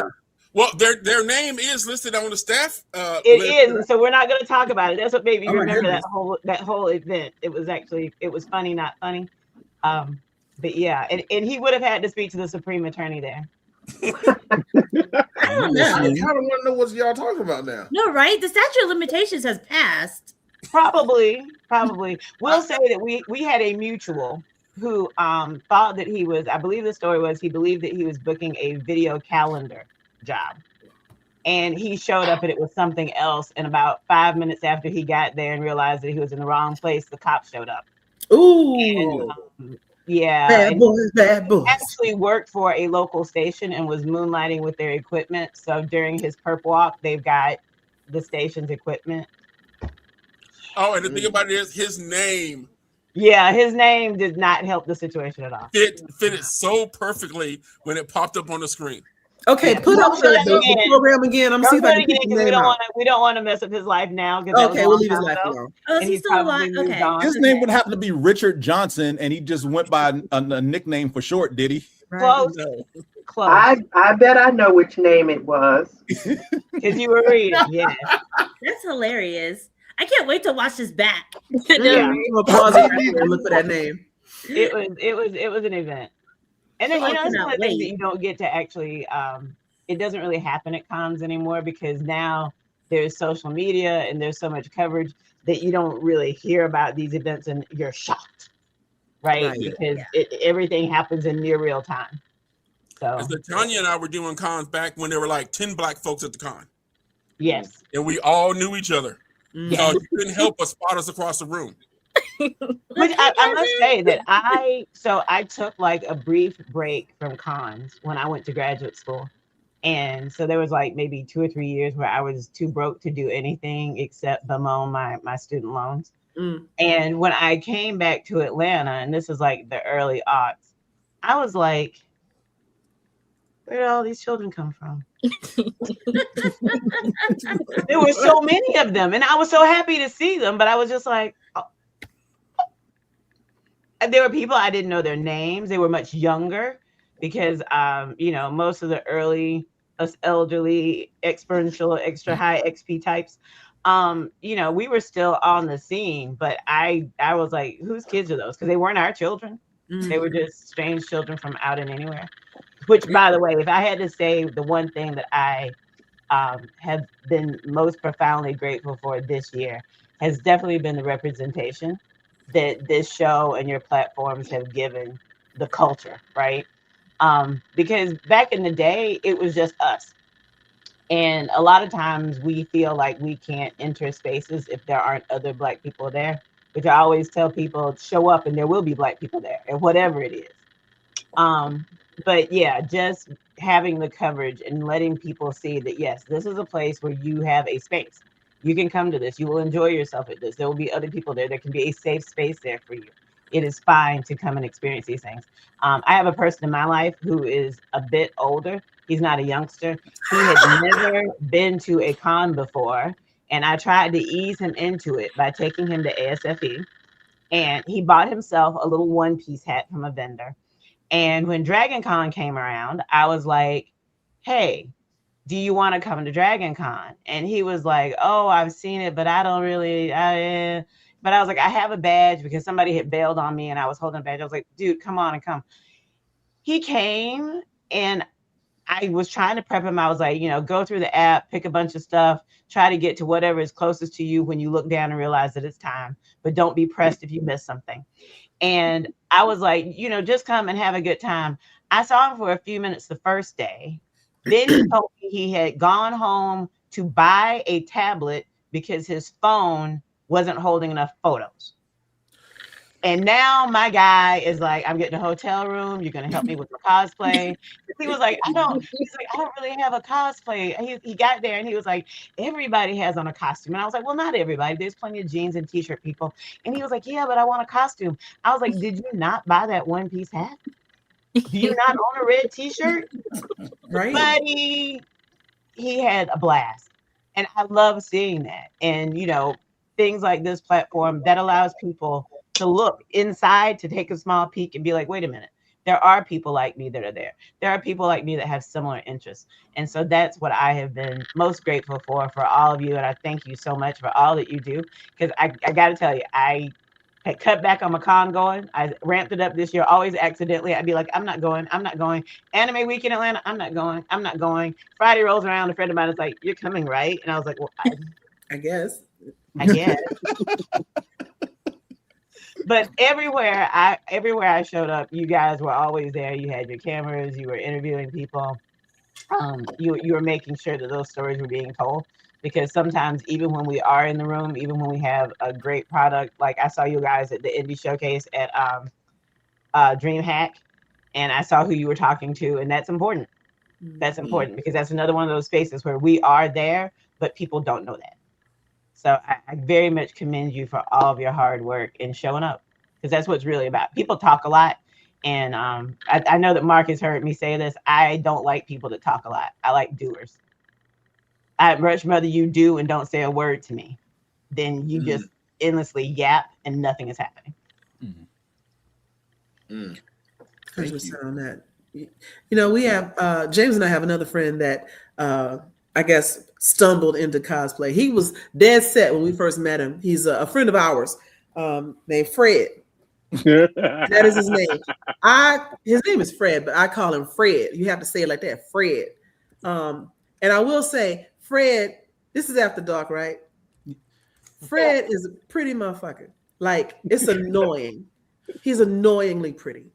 And he thought he was above cosplaying, but he wanted to come to support, you know, hang out for a bit. He's like, I'm not a nerd, I'm just nerd adjacent.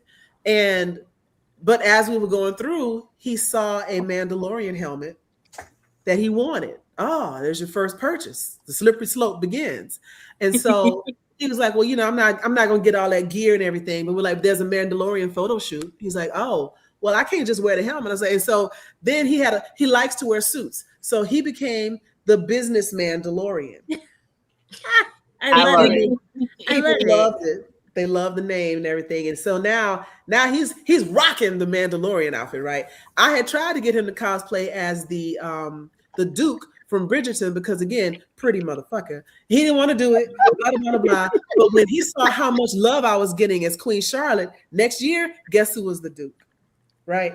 So this past year, not only did he play the Duke, he also still was a business Mandalorian, and he came through as the commander when we played The Handmaid's Tale. Notice all of them, he had on a suit for all of the outfits because he likes that. And he even cosplayed a group cosplay with me and James, Tia, and who was the fourth one? That's the four of us. We were Smoke, Stack, Annie, and Mary. And so we did that this past year too. And again, he played Stack, so he got to wear a suit.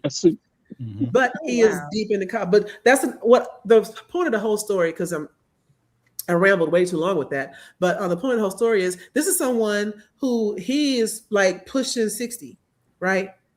And he is just getting into cosplay. And there's all these factions of Black folks that think that you have to be Black a certain way or that that's not cool. But he got so overloaded with love at his first Dragon Con that now he's all in and he doesn't feel like it's weird or that he can't do it because he's too old or blah, blah, blah.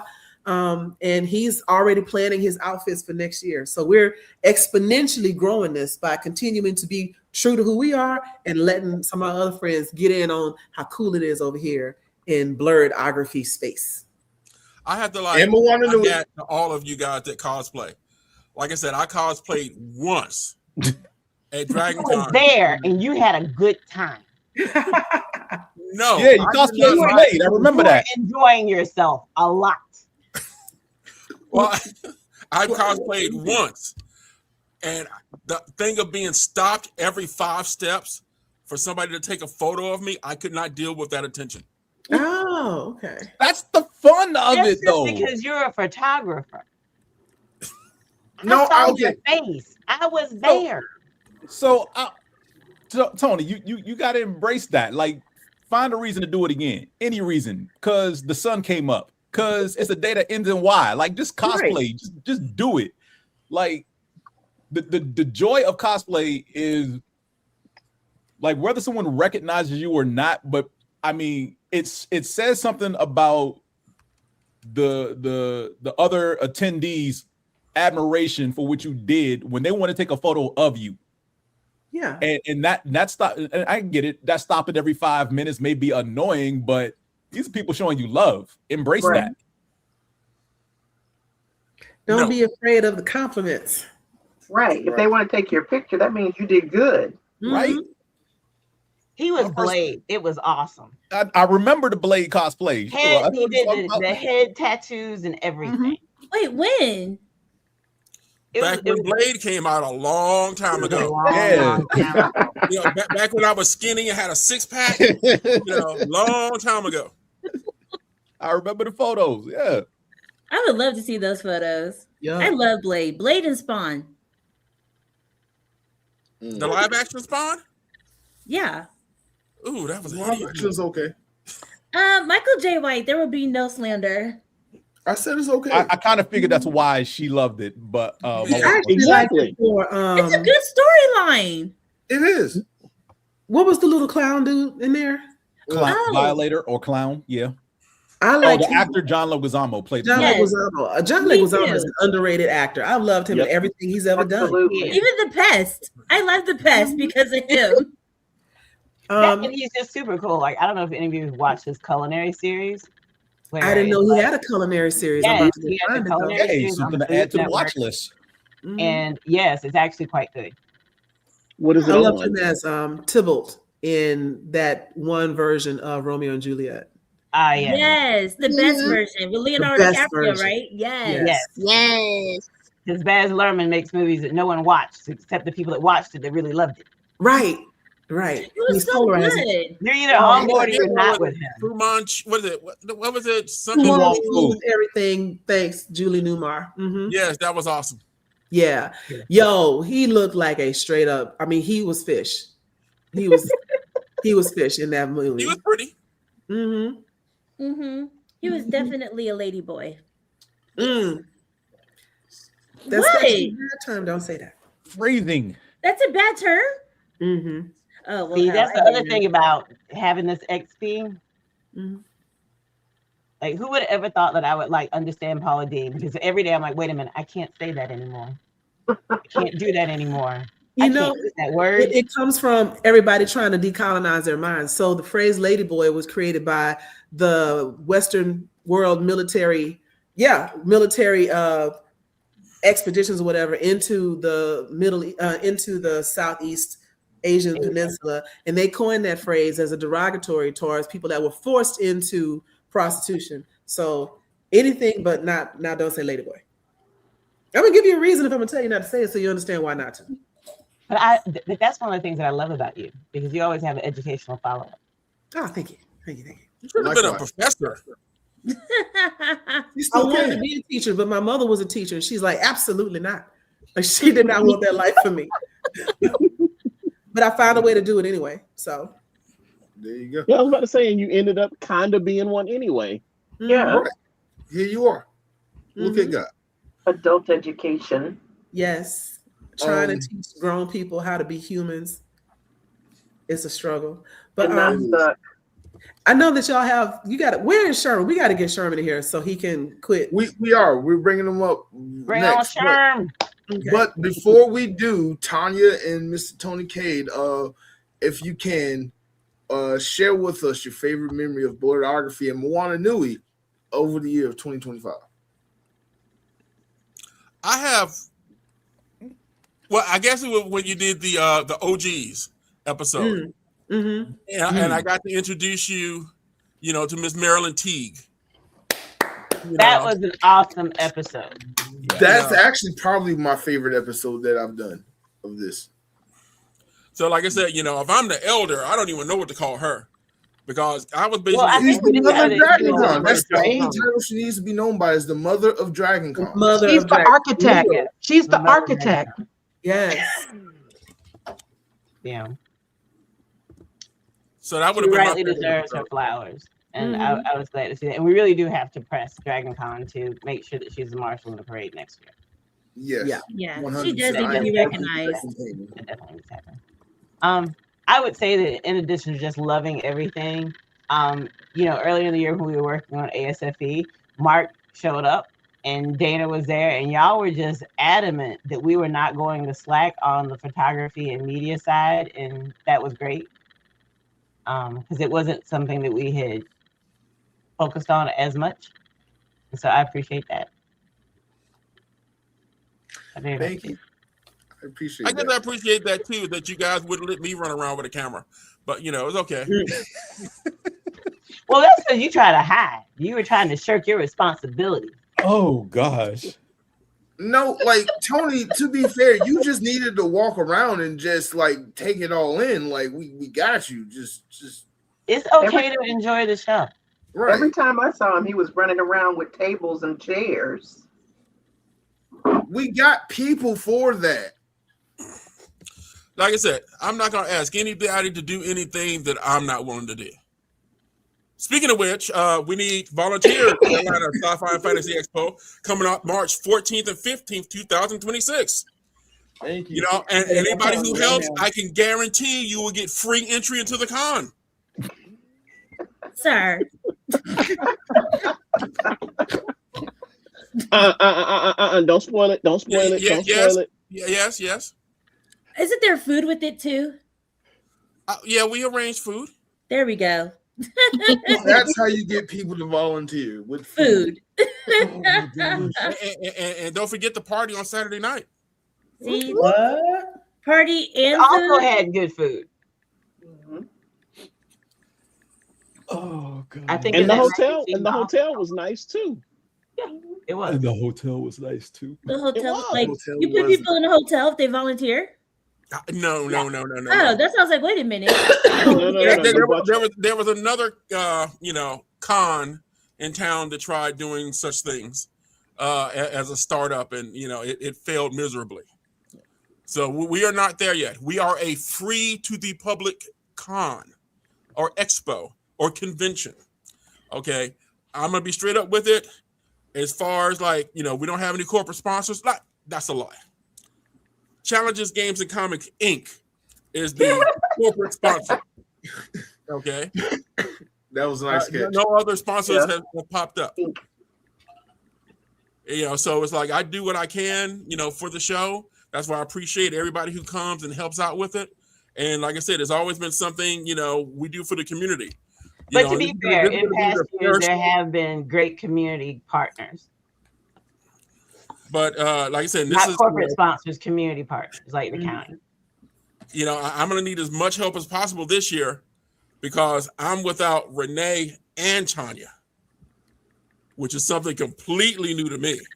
Well, you know me. You can always count on me to at the last minute not let you do it alone. So yeah, so like I said, she's great at making sure I don't fail. Nice. You got all that these is not an option. Help. I don't believe in that. I don't believe in failure, and I don't believe in good enough if it can be avoided. You should put that on the shirt. So just as a timekeeping thing, we are at the hour and 36-minute mark, and it's probably about time to. I don't mind if you want me to jump out to make space for somebody. 'Cause I know we still got people on deck. Yes, so let's go ahead and bring up our next couple of guests. Tanya, Tony, thank y'all for coming on. Thank you for the invite and for having us. Yes, or having me. Let me not speak for you, Tony. Well, shoot, I'm gonna kind of hate to go and stuff, like I said, because last time I looked, both the Falcons and the Hawks were doing pretty good. So yeah, it's 21-0. What? But yeah, let's go ahead and bring up Mr. Sherman. Joe, you can hang on for a second because I know that's going to be a fun interaction, and then I'll bring up the rest. We'll drop the members. I'll bring up the rest. Okay. Hey, thank you for waiting, buddy. Hey, man, I had to wait because my good name is being besmirched. Whoa. I'm very hurt. Why am I the bad guy? Why You am were I never the one who's cutting up? You was cutting up. I was That not. made you a bad guy. Made you, entertaining. Sir, all you needed was a top hat and a microphone. You was the ringleader. You was making it a party. The life of the party. That's Exactly. Who doesn't like the life of the party? Look, I was just entertaining people in the green room. That's what I was doing. And I was entertained, and I appreciate you. Yes, and thank you for offering your legal services because I may need to sue a few people for again besmirching my good name. I got you. It is on. I can't wait to watch this back and be like, and Exhibit 1, Exhibit 2, Exhibit 3. Exactly. Get But those yes, wallets ready. Yes, thank you all for having me. I appreciate it. It's good to see some folks because, I love Tanya, I love Renee, Tony. Yes, Tony was actually on the first After Dark panel that I actually pitched and got picked up for DragonCon, and it was about let's just say inappropriate comic book characters and panels. So these panels where it's like, how did this get through standards and practices? And he was on the first one that we did that year, and it was a lot of fun because, yeah, man, some of these comic book artists and writers, they're working through some stuff when they're doing their issues, man. So it's that was a fun one to do, and it's one we've done for about 5 years now, maybe 6 years. Ooh, I want to go to the next one. That sounds interesting. It Oh, does. hopefully we'll get picked up again next year. Usually it's just called WTF Moments in Comics. Ah, okay. Ooh. Yeah. Like there's a reason Power Girl is known right now. Yeah. Yeah. Yeah. There's also a great panel where we see Ant-Man using his powers to Like in the boys? to service Wasp. We'll leave it at that. Yeah. It's like the opening of The Boys season 2. Almost. Almost. I love Yeah. it. I love Actually, it. yes. Yeah. So Dragon Con's a lot of fun, not just for stuff like that, but especially for stuff like that. Especially for stuff. I go for stuff like that. Absolutely. And you and I can be friends. Yes. Love it. So on that note, let's introduce Mr. Channing Sherman.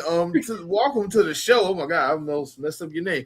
Welcome to the show, founder of Black Geeks of Dragon Con. The whole reason why we all are here, being ourselves in our Black nerdiness unapologetically. You pretty much got the ball rolling with David Samoa and so many others with about 10 years ago with the first ever Black Geeks of Dragon Con photo shoot at Lee Ivy Park at Dragon Con 2015, I believe.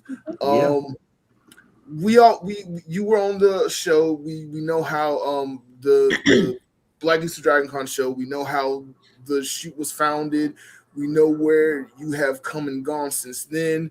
What we don't know is what is next for Black Geeks of Dragon Con, celebrating its 11th annual year at the 40th anniversary of Dragon Con. Yeah, we've got a few things in the pipe. I mean, one thing we've been doing, and I did a lot of it this year. I don't like to take all the spotlight. So I know last year I was really big about growth and putting other people out there. Anytime I was submitting these panels to Dragon Con, automatically in the back of my mind, I'm like, okay, what people of color can I get up there? What people in our group can we get up there? And I've always kind of done that in the past. Dana popped up on a voice acting panel that we did a while back. That was just a whole bunch of fun. Keenan Aquarius taught me cosplay. He popped up on we did Name That Cartoon, and we're just playing the first few seconds of different cartoon intro themes where they could pick it up. Also just trying to get more people moderating. So I think it's just kind of going from the photo shoot. And for those of you who know photo shoots, photo shoots are one of the most unofficial but still official parts of Dragon Con.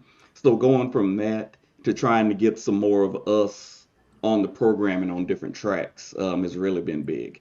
Obviously, we're doing the shoot again next year. There's been a big push for us to host our own party, but we don't have that kind of juice.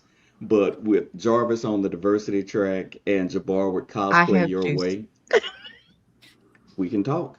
But we definitely help them promote the big party that diversity track does. And if you were there last year, you may have seen me on the dance floor shaking a little bit, only a little bit, because I know my limits. I know my limits. So we are coming back. If you've been with us for a while, every year we tweak it. We listen to feedback and we try to come back a little bit better. But one thing I think is just seeing the growth and seeing everybody branch out. I don't know if I'm willing to accept I started this and got the ball rolling, but just seeing how other people have kind of grown and started doing their own thing. Like, just to give Marc his flowers, Marc messaged us a couple of weeks back and said, hey, would you mind if I do a Black Geeks of AWA photo shoot? And first thing David and I said was like, okay, we don't own the phrase Black Geeks. So, but go out there, man, do it. As much as I'd love to go to all of these conventions, I don't have the money, and my wife loves me, but she don't love me that much. For me to just have me be out here surrounded by these cosplay girls all the time. But just do what she knows I'm weak. She knows I'm weak. But no, but so no, I'm happy to see people kind of branching out, and I love seeing black geeks at AWA. Black geek, I want to see black geeks at oh geez, I can't think of the other. I want to see black geeks at San Diego Comic Con one year. That's the goal. Ooh. Like I want to see that branching out. And I'm not a jealous person, so if I'm not the one that can do it, I'm damn sure gonna hype up whoever does make it out there and is able to do that. And it's kind of the same thing with this. Whenever I see people doing something that I want to do, but maybe I don't have the resources to do it myself, I'm gonna hype it up and promote it and push it and hype them up as much as I can. So yeah, I think that's, don't get me wrong, I'm not saying I'm not going to Dragon Con anymore, but I am gonna start trying to, see how I can get some other people on and involved. I've already started sending people the guest application so that they can try to be attending performers because we have subject matter experts in so many fields that could be up there talking about stuff. I mean, we've got lawyers, we've got builders, we've got dance instructors, we've got people in STEM fields that can all be up there contributing more to Dragon Con. And yeah, so I'm definitely trying to help get those people on and keep doing my after dark stuff, because apparently I'm just a deviant according to some people on this in this No, chat. no, You'll no, say, no. "Ooh, Absolutely. Keep doing the thing. And about the after dark stuff, hit me up. hey man, But is hey, being hey, a always, deviant always a looking for bad people, always thing? looking for people." Is that why Um, you have that thing on your shoulder? Is that like a goat type of thing? This was a gift for my for the 10 year. We did our 10 year, and I'm a wrestling fan. I was a lapsed wrestling fan, then I got back into it. And so in honor of the 10 year, I've got my Black Geeks Dragon Con now right side up title belt. Oh, that is so cool. Yes, yes, Okay. yes. Yeah, Love so it. yeah, Love so it. yeah, if you see me walking around with this, you will know why. Oh, You'll wow. know why. But yeah, it has been a lot of fun, and honestly, just the people that I've gotten to meet throughout the years. Tanya, Renee, Mark, Lee, Myron, who I think y'all gonna have on here later. Joy, who I want to do something with on my podcast later. Um, Yo, I'm ready. oh yeah, it's gonna be on Fairweather Friends. It involves DEI. You can probably put the two pieces together. What we're gonna be talking about.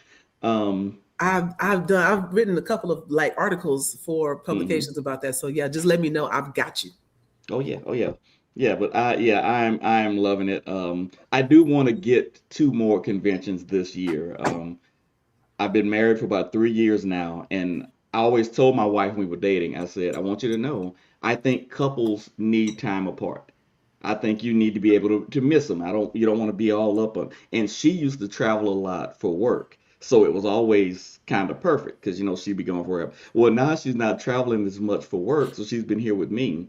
And one day when we were driving somewhere, she said, I really want you to get some kind of hobby so you can go on some weekend trips, which I think was just a really nice way of her saying, hey, I'm starting to agree with you. Now I need you to get out the house.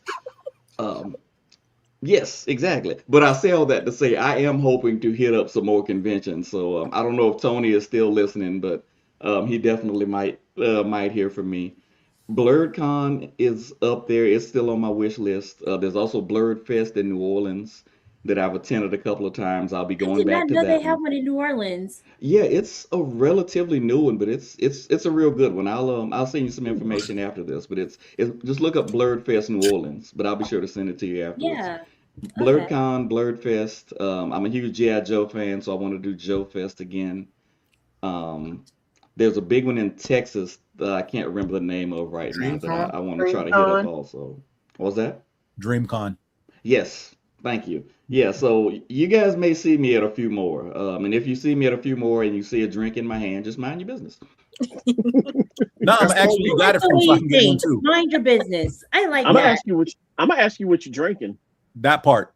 And where you got it from, because I want some. Right.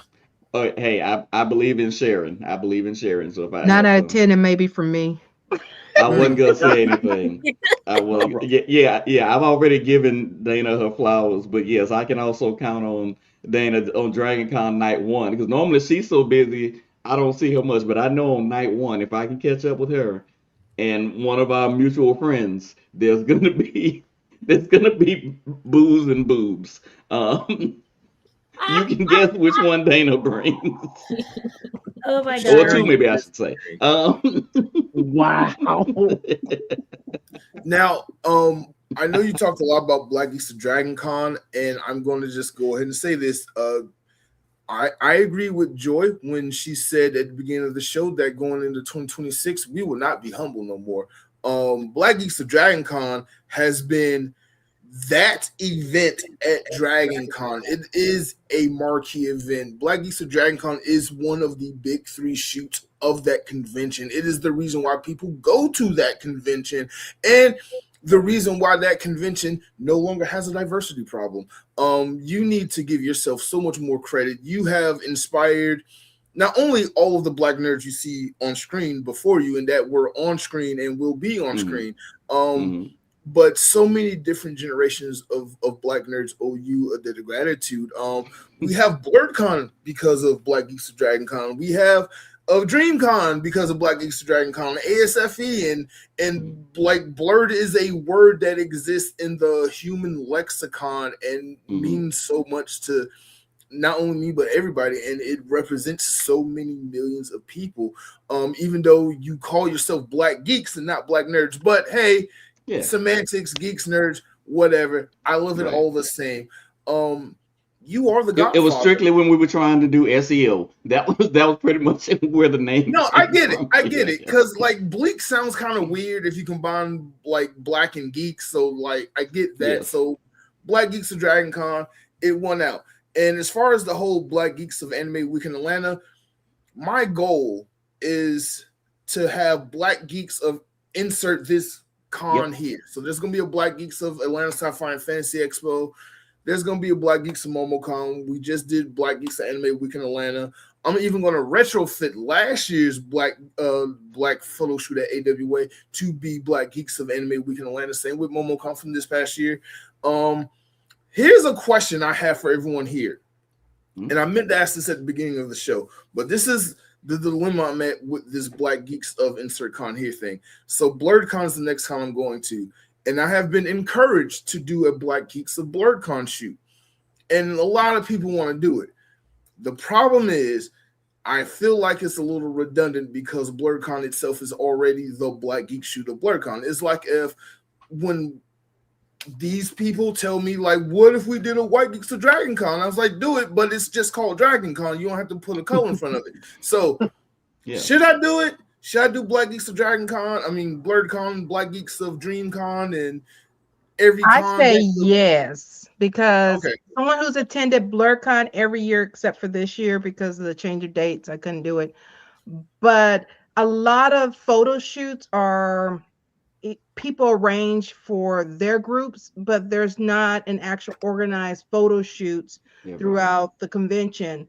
So if we have a Black Geeks of BlerdCon shoot, and it's like it's gonna be at this time, cosplayers, because just like Sherman said, not everybody, and Tanya said it earlier, not everybody's gonna be in cosplay. They're gonna be jeans, t-shirts, whatever.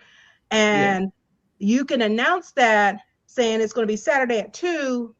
Here's the place, and then you can announce, all right, here's the big group photo, but then here's the photo, okay, all Marvel characters, all DC characters.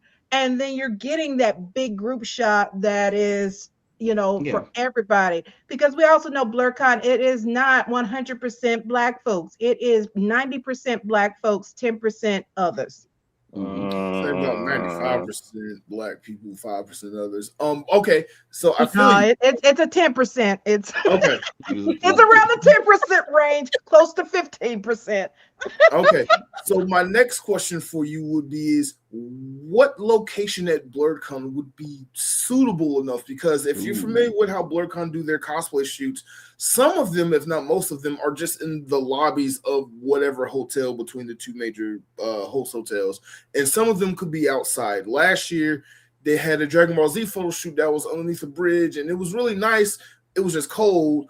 But all the other photo shoots were literally in these cramped hotel lobbies on the second, third floor in their atrium levels. So talk to Hilton and the people of BlerdCon. Just like with Dragon Con, They have it coordinated similar to AWA. They have certain places for photo shoots that are strictly for photo shoots. Talk to them, because the issue with BlerdCon is they're just finding places to shoot, and it's not anything officially designated by the con for the photo shoots.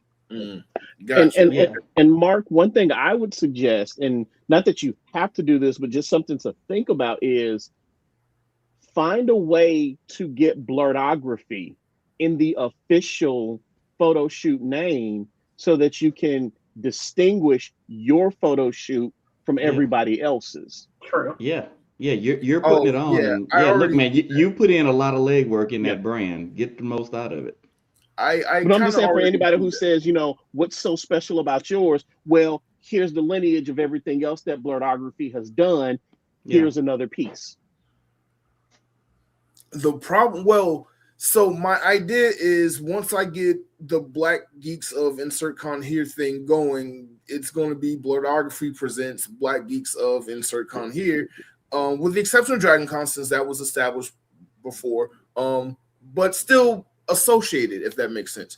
So that's my idea. It's just, it gets wordy, a lot of words, but obviously the brand is there. I do the vlogs. Everybody know what I do when I show up. Like, I go to a con and people know who I am. I gotta beat people off with a 10-foot stick. Like, leave me alone. So I see the work. The seeds have been growing. My garden is blooming. Right now, I'm just cultivating the garden and just, making space for new stuff and new people.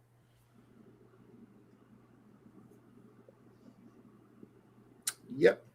New stuff and new people. But I do want to ask Mr. Founder of DragonCon, what has been your favorite moment in memory of Blerdography and Moana Nui in the year of 2025? And I know you already mentioned some things, but what has been your absolute favorite moment? Well, yeah, like I said, I mean, just watching the growth has been one thing, but as I'm sure you all can probably tell about me, I like it when shows kind of go off the rails a little bit. And I gotta say, your DragonCon post show was just the right amount of chaotic. That was one of my favorite ones. Like, I think some people were still in DragonCon mind when they were on there. Yeah. Those two. So that one stands out.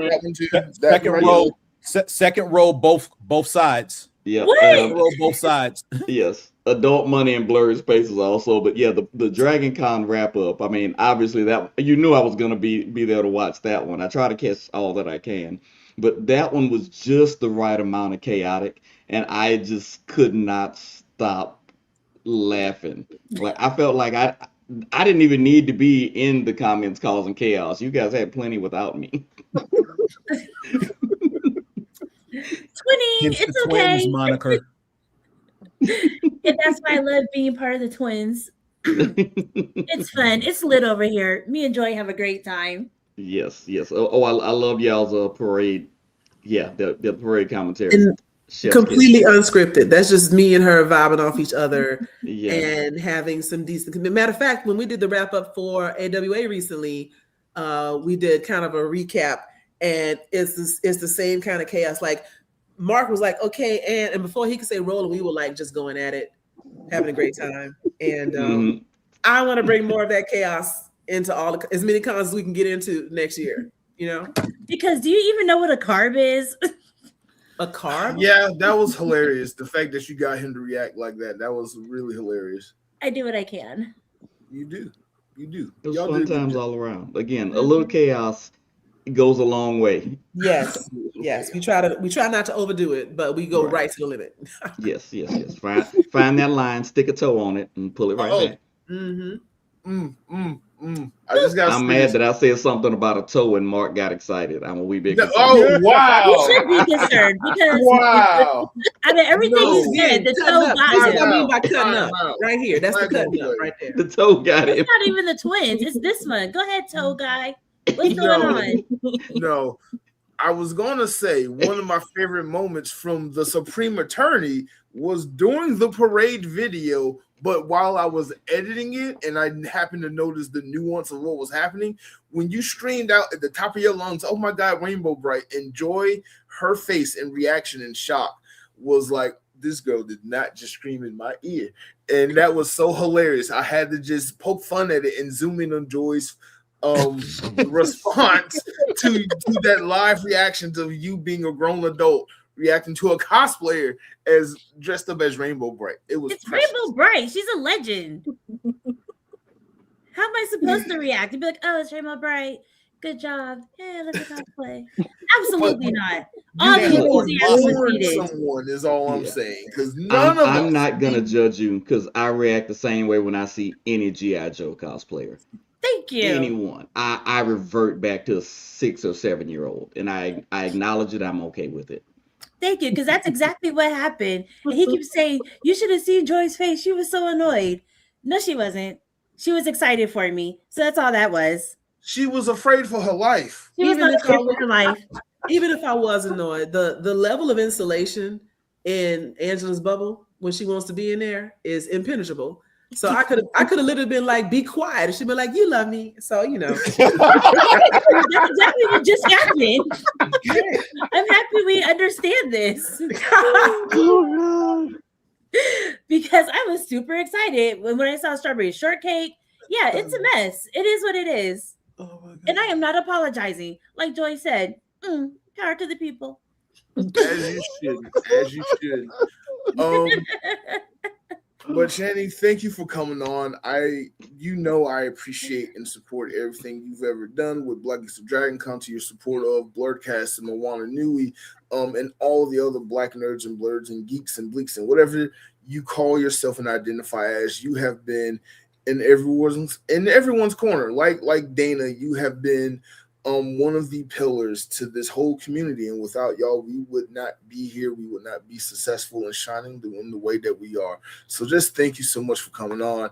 Of course, I'm gonna have you on again. Say when, man. Say when. You know I got you, but we got like 15 more people to bring on.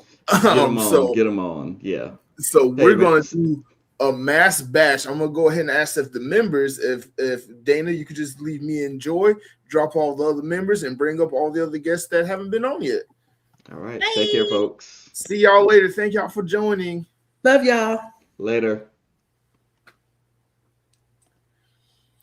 But yes, coming up next, we have some other guests that have been some of my favorites throughout the whole year, and just kind of throughout the existence of me as a photographer and cosplay photographer, content creator, and just a nerd in general. I would like to welcome to the show, if they're still here waiting in the green room, Mr. Smooth Cosplayer, Miss RJ Atkinson, 2 parts of Blurred Over with Ebony and Isaiah. Yeah, Isaiah. And Mr. Husky Hokage, because I know he's been waiting. So let's just bring everybody else on. Yo, thank y'all for your patience. This has been a marathon of the show. So we just trying to make sure we had a chance to get to everybody. But y'all and Phil, the word for it. The ankle leg of the relay is the best leg. Okay, now we're here.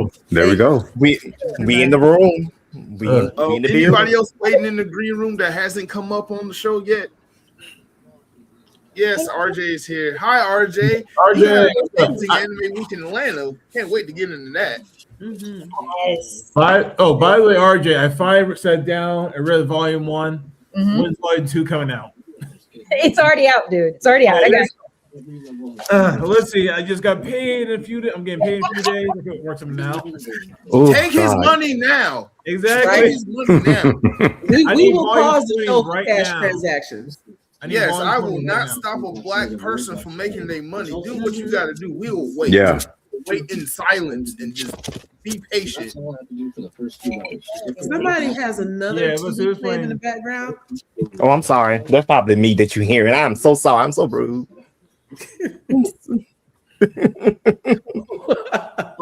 Before we begin, because I forgot to mention this at the beginning of the show, if you haven't, you can support Blerdography by becoming a channel member for as low as $2 a month. Yes, I'm still doing the $2 a month. You can become a member of the Blerd Nation. You can also, if you don't want that type of monthly commitment, do a donation of any amount that you want live in the chat by donating a super or a gift or super things. I don't know how that stuff works. I haven't gotten any of that stuff, but maybe tonight's the night. So if you're feeling like you got a little adult money left over after Christmas, and you're gonna pay the minimum payment in January, this is a good place to spend that adult money. So go ahead, because BlerdCon coming up, and that is not gonna be a let me just drive up there and back. Not at all. Not at all. Nah. So yes, but thank you all for coming on the show. Y'all have been on the show so many times before. RJ, you have been the guest, the supreme, because you have been on so many episodes of Smooth Cosplay, buddy. I can't do Dragon Con without you. Same. Never-ending cosplay photo video. Like when I watch it, it concludes my Dragon Con experience. So wow. No, I'm serious. That is an honor to hear. And the fact that I was in it, like not in the background taking pictures, but like I'm actually in it cosplaying. Like this year was big for me. Hussey Hokage, you and your content. I know you're gonna be in the show in a couple of weeks, but like, dude, you keep it rolling with your content, and I love it. I love it so much. Appreciate it. Thank you. Shout out to Phil the Blerd for not only showing up to the Black Geeks of Anime Week in Atlanta photo shoot, but he was in cosplay. He was definitely in cosplay. And that was like huge because that was your first time cosplaying, right? Technically, no. My first cosplay debut was Halloween this year because my school did a little Halloween activity. So that's why I said, let's do my cosplay debut. I guess you can say my official debut was at DreamHack Atlanta 2025. Okay. I did one as Hufflepuff, best house in Hogwarts. Gotcha. Perfect. Debatable. Debatable. I love how we ride for our gangs when it comes to we straight up click up like what about them claws, slithering in the house. Like it's straight up HBCU classic faction game level with exactly. We're gonna stand on business for Hufflepuff House. Ravenclaw. Thank you. Oh, Ravenclaw. No one knows about Ravenclaw anyway. Y'all did my homework because everybody ain't able. Many were sorted, but only few were sorted into the right house. Listen, next time we have a study party, don't ask Hufflepuff for the food or the drinks or the brownies. We ain't gonna hook you up, man. You're cut off. Yo, I stay on Hufflepuff good side for the brownies.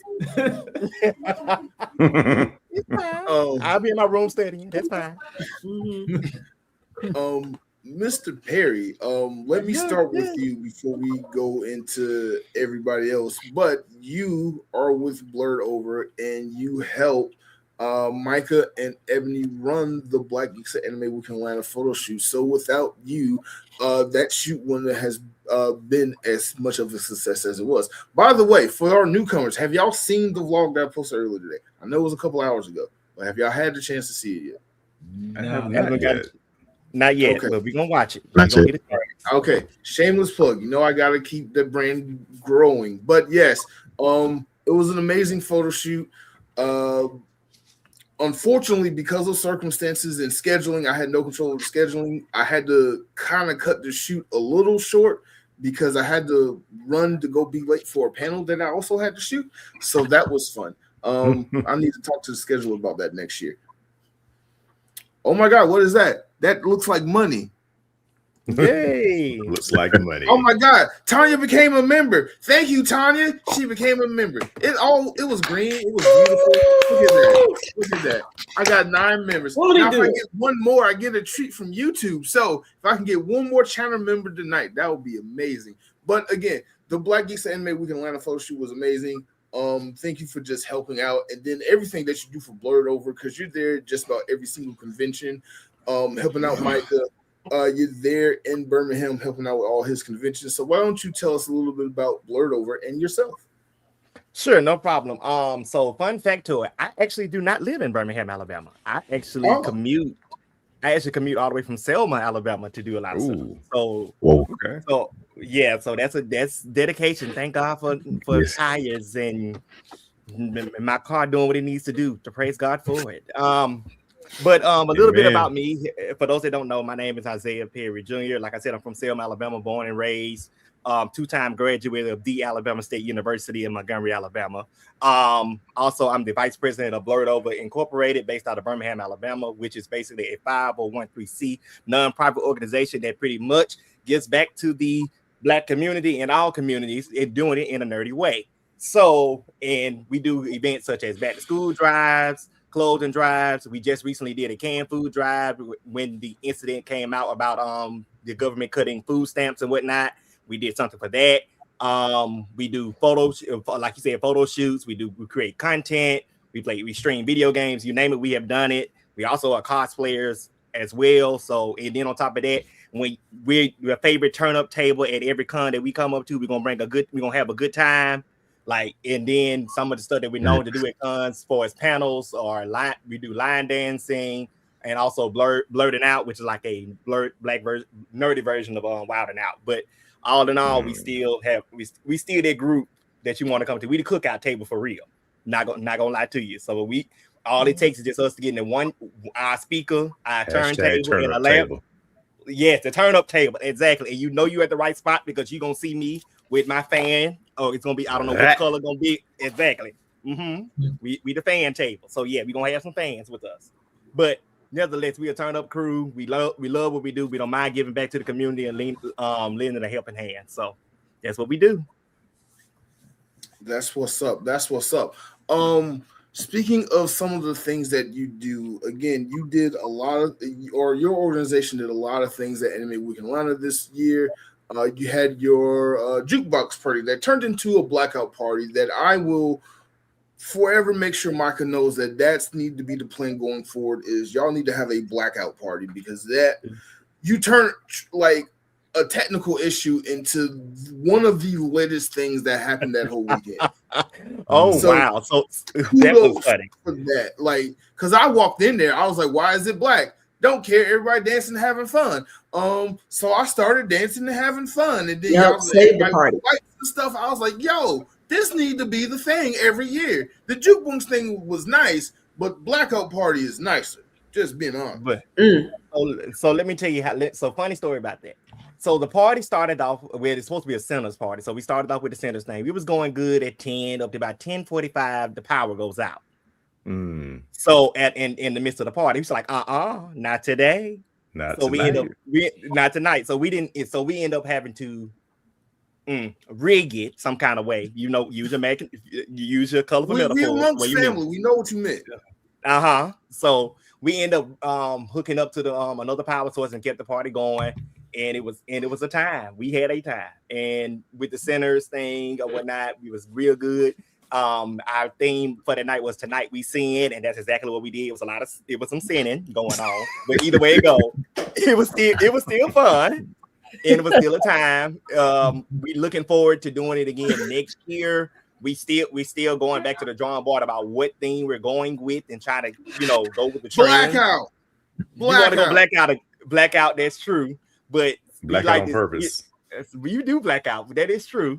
But we kind of like the theme and idea that we've been going for. We've been tossing around Minions. We've been tossing around doing MTV Rewind, some kind of things like that, and just making it real black. We thinking out a lot of stuff, but all in all, we definitely thinking about trying to do more than just that Friday night party. So, and trying to get on to some other days as well. Please bring your fan, and if you don't know how to use it, I will teach you how to use it. Please come find me. I'm so friendly. Please. I was going to get at you. Whatever next con you're going to, I want to have a tutorial video on how to do that on my channel, because some people need to learn how to do that correctly. So if the cards align and if it's God's will, I will be at BlerdCon. I'm trying my best. I got the days. Okay. I got the PTO to use, so I might as well go and use it. Well, no, technically it's not PTO. I got sick days for educators that don't understand. So I got sick days. I got if I'm not mistaken, I got about like 20 some of them to use. So might as well use them. Use it. But yes, so don't Oh Lord, it's looking like BlerdCon's going to be prepare the kind of lit. others. If you ain't going to BlerdCon, you is missing out. I'm trying. And see, the Yeah. thing is, even with BlerdCon, I'm trying to figure out, like, outside of just getting there, just figure out what I'm going to do. I've already got some stuff in the reserve. Like, I want to do Khalil from Bebe's Kids. That's a good one. Yeah. Okay. Yeah. So, and then I think me and Mike are gonna do a joint cosplay. I think he's gonna bring his Major Pain back out, and I'm gonna do Tiger. Nice. So shout out to Orlando Bloom and his sobriety. Yes. So we're so happy. We praise God for it. But yeah, but all in all, like I said, Blerd A1 was definitely a time, especially the photo shoot. The photo shoot was amazing. I look forward to that every single year. Like, it's just being able to see people that look like me in cosplays and just be able to be authentically themselves.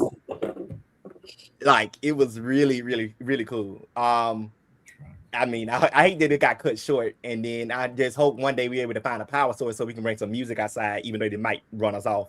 But still, it's still gonna be a time. Perfect. Mm-hmm. Speaking of BlerdCon and things that's happening in the future, Mr. Hussey Hakage, will we be seeing you at a convention soon? More than likely. Not gonna be BlerdCon, I can tell you that right now. Not gonna be BlerdCon, but I am looking. I was at DreamHack. I got a chance to meet my boy Phil down here, the Blerd Explorer at DreamHack.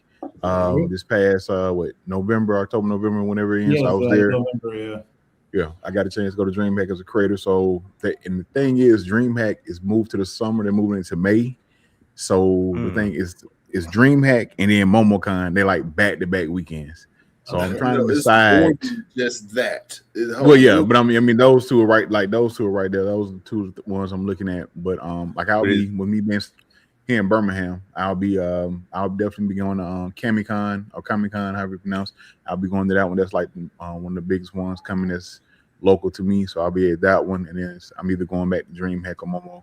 Whichever one I can get in as a creator, I'll probably go back to, because that was my first DreamHack. I really had a good time. I got a chance to meet a lot of people that I've been either met online or been friends with online. So I had a really good experience with that. So I'm looking forward to that again. So it'll be one of the two. I don't know if I'll be able to do both, but it'll be one of the two for those. Was that DreamHack or DreamCon?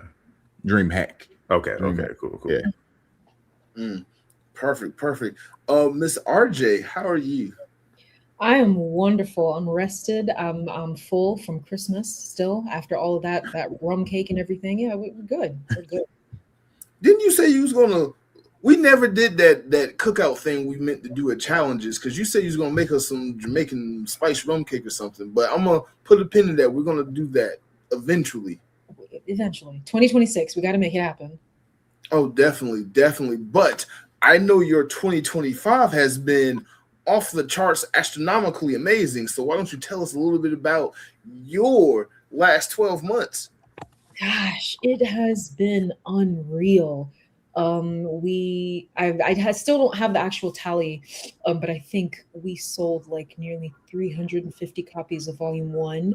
I had my first book signing. I got to do a collab with Tiger Sugar. Had I was on the radio. I got an article in the magazine, Smyrna Lifestyle magazine. Got to speak at some schools, advertise a series, also talk about creative writing. And I mean, finish Volume 1. That was an accomplishment in and of itself, because there was just so much that was going on behind the scenes. One day I will talk about.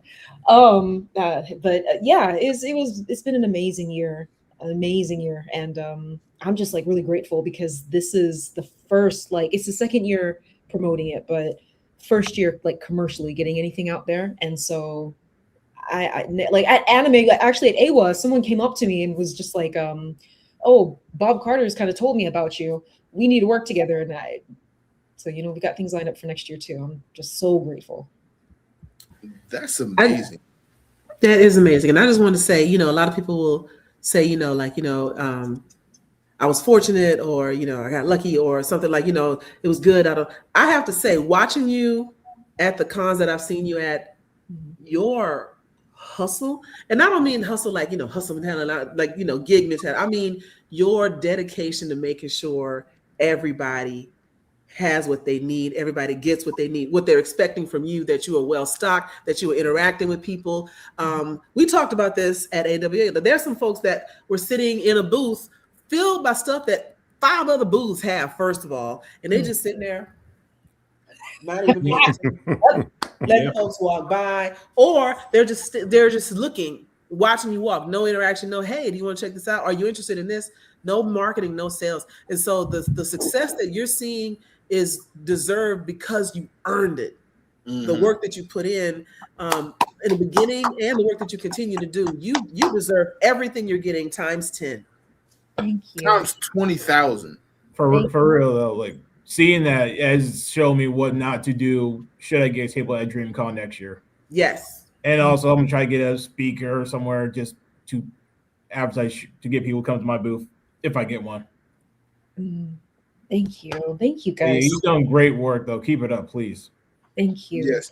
And not only have you done great work, but the book is really good. Like the book is really, really good. Like I finally finished reading. Between reading this book right here and your book, there you go. My cup has been runneth over with Black enlightenment and words of wisdom and everything. So again, the book is good because so often, not to throw shade on anybody, so often I support a creator and I read their books and I'm like, oh, this needs some work. Your stuff needs to be on every bookshelf in America, every bookshelf in the world. When is the anime coming out? Like, I know you spoiling some stuff for next year, but when's the anime? That's what I'm waiting on. That's where we're at. You know, that's something where when I started this, that was the goal. That was the goal. So I'm gonna just put it out there soon. I don't know exactly when. It doesn't matter exactly when, but it's not going to take as long as maybe conventionally. It will happen soon.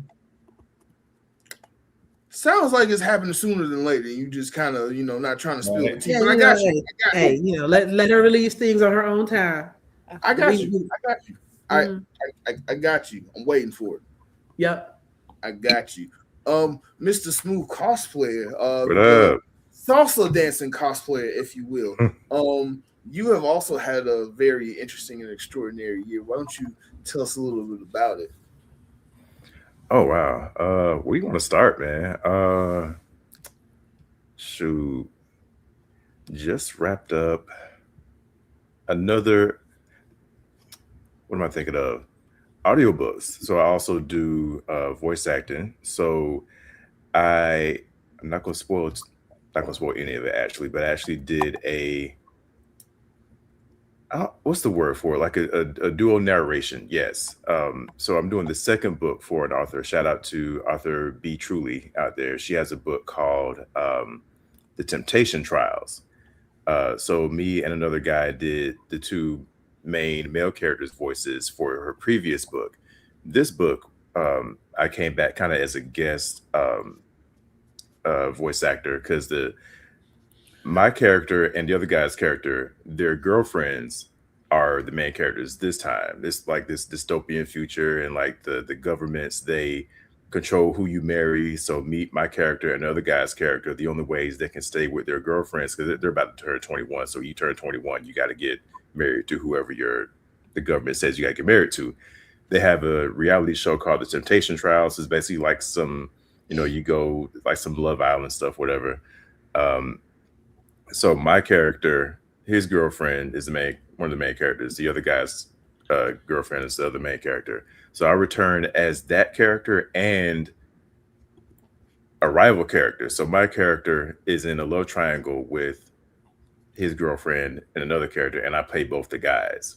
So that was kind of interesting. I'll give y'all one spoiler. I had my first character death ever. I'm dying for the first time ever in a book. Wow. I ain't gonna tell y'all who. I ain't gonna tell y'all which ones, but I died. Did you die well? I actually I did go. I think I went out. Okay, I'm telling on myself because I didn't read the whole thing. I read my lines. So I don't know how I died. I read my dying lines. I forget how exactly that death happened, but I know it was something heroic. So I guess that was good. So I'm not spoiling everything right now. Okay. I guess spoiler alert for everybody who does audiobooks, but yeah. Mm. Yeah, see, that last comment, that's exactly what I got on my screen right now. Oh my God. Watching my Yeah, Falcons me do too. exactly watching them do exactly what they do. Because at first I was like, hold up, whether we win or lose, we're doing something that we normally do. One, we either lose to a team that we had no business losing to. No, we lose to teams we're supposed to beat, and we beat teams that we had no business beating. Which, if we win, that happens. Also, we've been 28-3 since before the Super Bowl. Okay, we've been 28-3 in my whole entire Falcons watching career. That's since like '92. So people be trying to use that as a joke. I'm like, y'all just seen it on the big screen. We're used to this. Okay. So yeah, regardless of the outcome, we doing some Falcon shit, basically. Basically. I'm not even disappointed right now. You know what, I am. But anyway, even if we win, it's still fire Raheem at the end of this, even if we win. I don't know. I'll have a show about that when that happens. But Phil, Mr. Blerd Explorer, you've had probably one of the most busiest in I don't know, like, how can I explain it? But your 2025 has been in the planning for so long because you've had a huge jump from a cultural shock from going to from Korea to coming back home to the States and then instantly being enveloped by blurred culture, the thing that you have been missing this whole time. So please tell us about your 2025 rewind. Yes. Now, for those who don't know, I just moved. Like I said, I just moved back from South Korea. I moved there back in May of 2016, like right out of college, and then of course I moved back to the USA in July 4th of 2025. So this plan, I've been working on my exit strategy since I would say around like Q3 or Q3.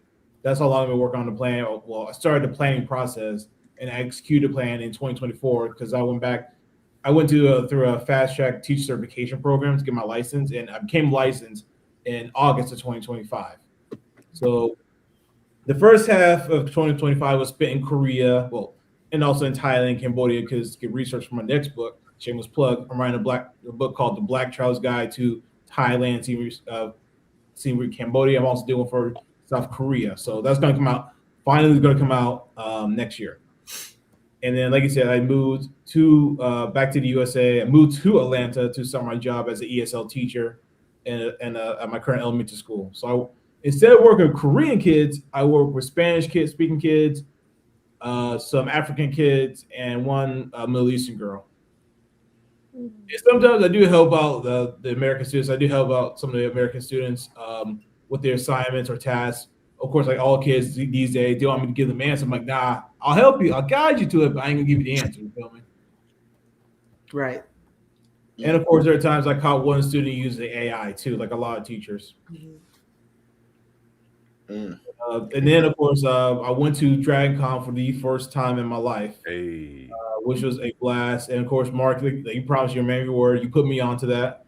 And of course, when we first met, he told me, I think he said he almost broke his neck looking up to me. I think that was a day one of that Friday night at Dragon Con. And then I went to the Blerd photo shoot, which is amazing. Which, of course, like seeing that, like seeing all my people shining, just having a good time, seeing the cosplay season was an amazing feeling.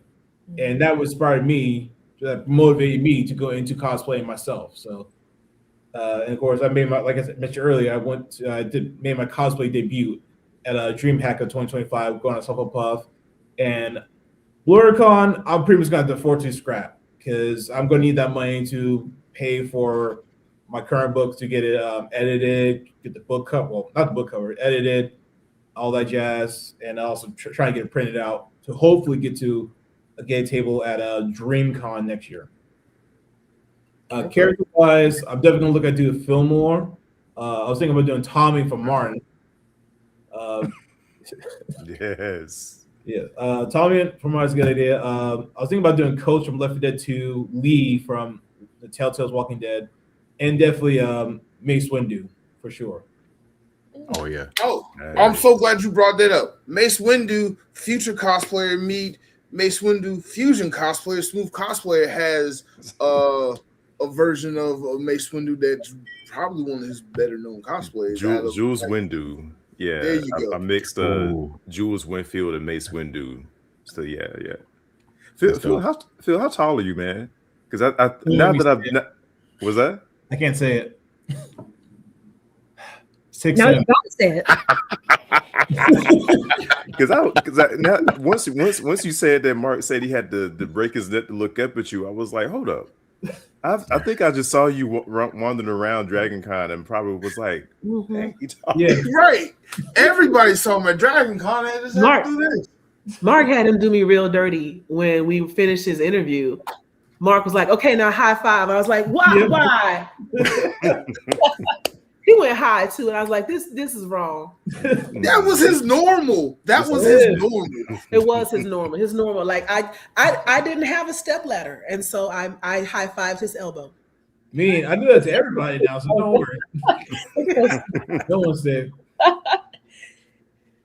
But no, really just the fact that I had a chance to go to all these major cons in the span of a year is an incredible journey, an incredible feeling. And of course, there was some reverse culture shock, going from a place where there ain't no black folk. I mean, there's black folk in Seoul, but then going to Atlanta, it was like, oh my God, so many of us around. and not enough short people. Everybody's all tall too. It's like, oh my God. And the best feeling of be able to go to JCPenney's and be able to walk into a clothing department store and actually buy clothes. They actually got my size. It's a big tall for me.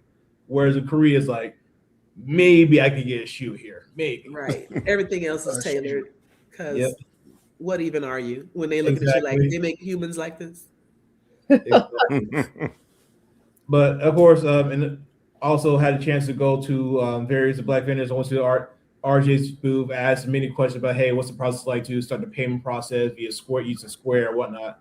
And it was very helpful. Everybody was completely helpful, giving me piece of advice on how to start the payment process. So it did help me learn what to do when I do eventually get a table as well. And like you said, Joy, we said it earlier, what not to do when you're having a table, if you have a venue. Just, even though I'm an introvert, I'll put on the extrovert mode for my kids. And of course, I'll do that when I get a table to show that energy, hey, come in and check out my books. And of course, meeting my friend, my boy Husky Okage for the first time. I've been following you. I love your content, man. Keep doing what you do. Thank you. Oh, we got another new member. Hey, another one. Who is this one? Hey, looks like you're going to BlerdCon, man. I don't know who that is though. Who is? All right, we'll figure out later. But welcome. Isaiah. It's me. It's me. Oh, Isaiah, thank you. Okay. You can tell by the first name. Good guy. It just popped up. I saw green and orange. I was like, money. But I'm at 10. Thank you, Isaiah. Thank you. No problem. No problem. It's all right. It's all right. He didn't recognize you out of cosplay. He said he already don't recognize people and they got a different outfit on. So that's every time. It's okay. New cosplay. Who this? Right. Also, I mentioned doing Tommy from Martin. If y'all have a suggestion for what outfit from the show that I should wear, you let me know. I'm not a fashion person. That's like my kryptonite. Fashion. You got to get the cream turtleneck sweater with like the little green patches or whatever, like the trees, whatever across it. Yeah. And some like slate gray slacks. Yeah. Oh, and also Saitama. I'm thinking about doing Saitama from One Punch Man. Mostly because at the last day of school, I shaved my head, and one of my fourth grade kids like, teacher, why you shave your head? You look like One Punch Man or Mr. Clean. Like these are fourth grade kids too. I'm like, bruh. No, you can do Mr. Clean. True. Nah, I got something big. So my other future cosplay, and I'm going to go back to the gym in the next couple of days. Fitness journey, because I'm gonna go as Sagat from Street Fighter 6. Do that shit. Yes. Yeah. Which, funny enough, for those who don't know, I actually did Muay Thai in Korea too. I actually really like doing Muay Thai, so I want to get back into it. Love it. That's what's up. That's what's up. That is what's up. That is definitely what's up. I'm doing too much at one time. Yes. Okay. But before I bring up the end of the show, before I let y'all go, let me ask each of y'all, what was your favorite moment of Blerdography, Blerdkast, Marc, me, or Moana Nui of 2025? I go. That's fine. For me, it was definitely the queer people in Blurred Spaces panel that we did. That one was so much fun, and I hope in 2026 we have a part 2. And I get to come there'll back. be a part 3. We did part 2 in October, but yes, there'll be a part 3 in June of 2026 that you will be on. Thank you so much. I had a ball. I mean, that was so much fun. So that one, because people don't understand, outside of just being a Black person at a con, that is where we had to fight for spaces, but being a Black queer person in a space like that, is a whole nother level. So So, but I was very grateful to have a space to actually talk about it and share those insightful things that most people would never understand or never had opportunity to learn about. So, but I'm looking forward to more outside of just the queer panel or whatever. But any other time you want another person to provide like I'm looking for. You need to try to do an HBCU one. Oh no! What HBCU did you go to? Alabama State. Spelman. Oh, Spelman night. Okay. Yeah. All Let's do right. this. Yes. An HBCU grad one. Oh yeah, that's definitely. So, but all in all, like I said, it was outside of me just becoming a member of your page. It's more so just pouring back into you because you poured so much into Blurred Over. So why not have one person from the team pour back into you? Because you whenever we want to do a photo shoot, you always come.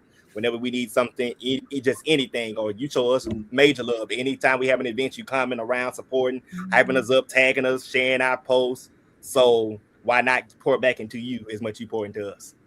Well, okay. So the secret about that is, it's like I feel like me and Micah Blurred Over and Blerdography kind of started around the same time because I remember in the beginning, every time I type in Blurred and O, it was Blurred Over that will pop up and not Blerdography. So I had that SEO issue with Micah.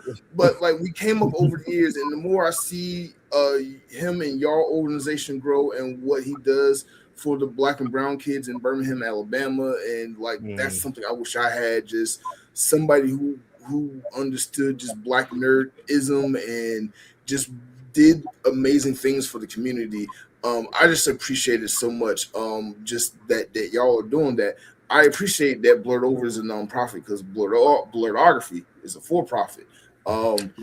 And we need people to be out there in the community doing nonprofit work and doing the Lord's work, literally the Lord's work. You guys are doing fundraising to the backpack giveaways and charitable drives, the African American con that y'all do, so much that y'all do. I will always be there for every member of Blurred Over because Blurred Over is there for every single member of the Black nerd community, just hands down. And I've never not seen Micah do something for the community, do something for somebody for the cause, and have his heart in the right place. And that goes for not only him, but for you, for Ebony, the brother twins, Lawrence and Lorenzo, brother twins. All of y'all do such amazing work. Like I don't mind donating a couple dollars just so I can get some footage of somebody going around the 360 thing. Every con y'all go to, y'all are there. Every con I go to, y'all are there, whether y'all are physically there or not. Somebody is there representing Blurred Over in some type of So I will always support Blurred Over. Yeah, thank you so much. I really appreciate you too, man. So like outside of just like I said, we love what we do. Anytime any money that we receive, we point it right back in. We're taking it right back out. Like honestly and truly. Like it's so much bigger than us because number one, the real reason why I really got involved is because I wanted to provide the educational piece side of it to it. Because I wanted him to be able to get into schools and talk to kids that honestly would never understand. I'll have a person to talk to about liking anime, liking video games, being able to draw and be creative and outside of just themselves in a notebook inside the classroom. Luckily for me, just a personal testimony of my own, being that I'm a teacher in a Blerd and my kids know it.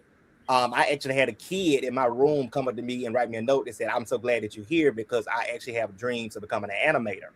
And and he actually, when I tell you this kid is so creative, he actually took a Amazon shipping box and crafted it into a pumpkin head some kind of way and painted it and did it himself. He made a gouging eyeball because this was not the time of Halloween. And also he knows that my favorite anime character of all time is Koro Sensei. That's the kind of, anytime I play any games with them in the classroom, that's my nickname. That's hands down. And he actually took the time to make me a custom birthday card with Koro Sensei on it. And I was like, oh man, it took me a lot of that kid's favorite teacher. Yes, and I try to be, and then this is the crazy part.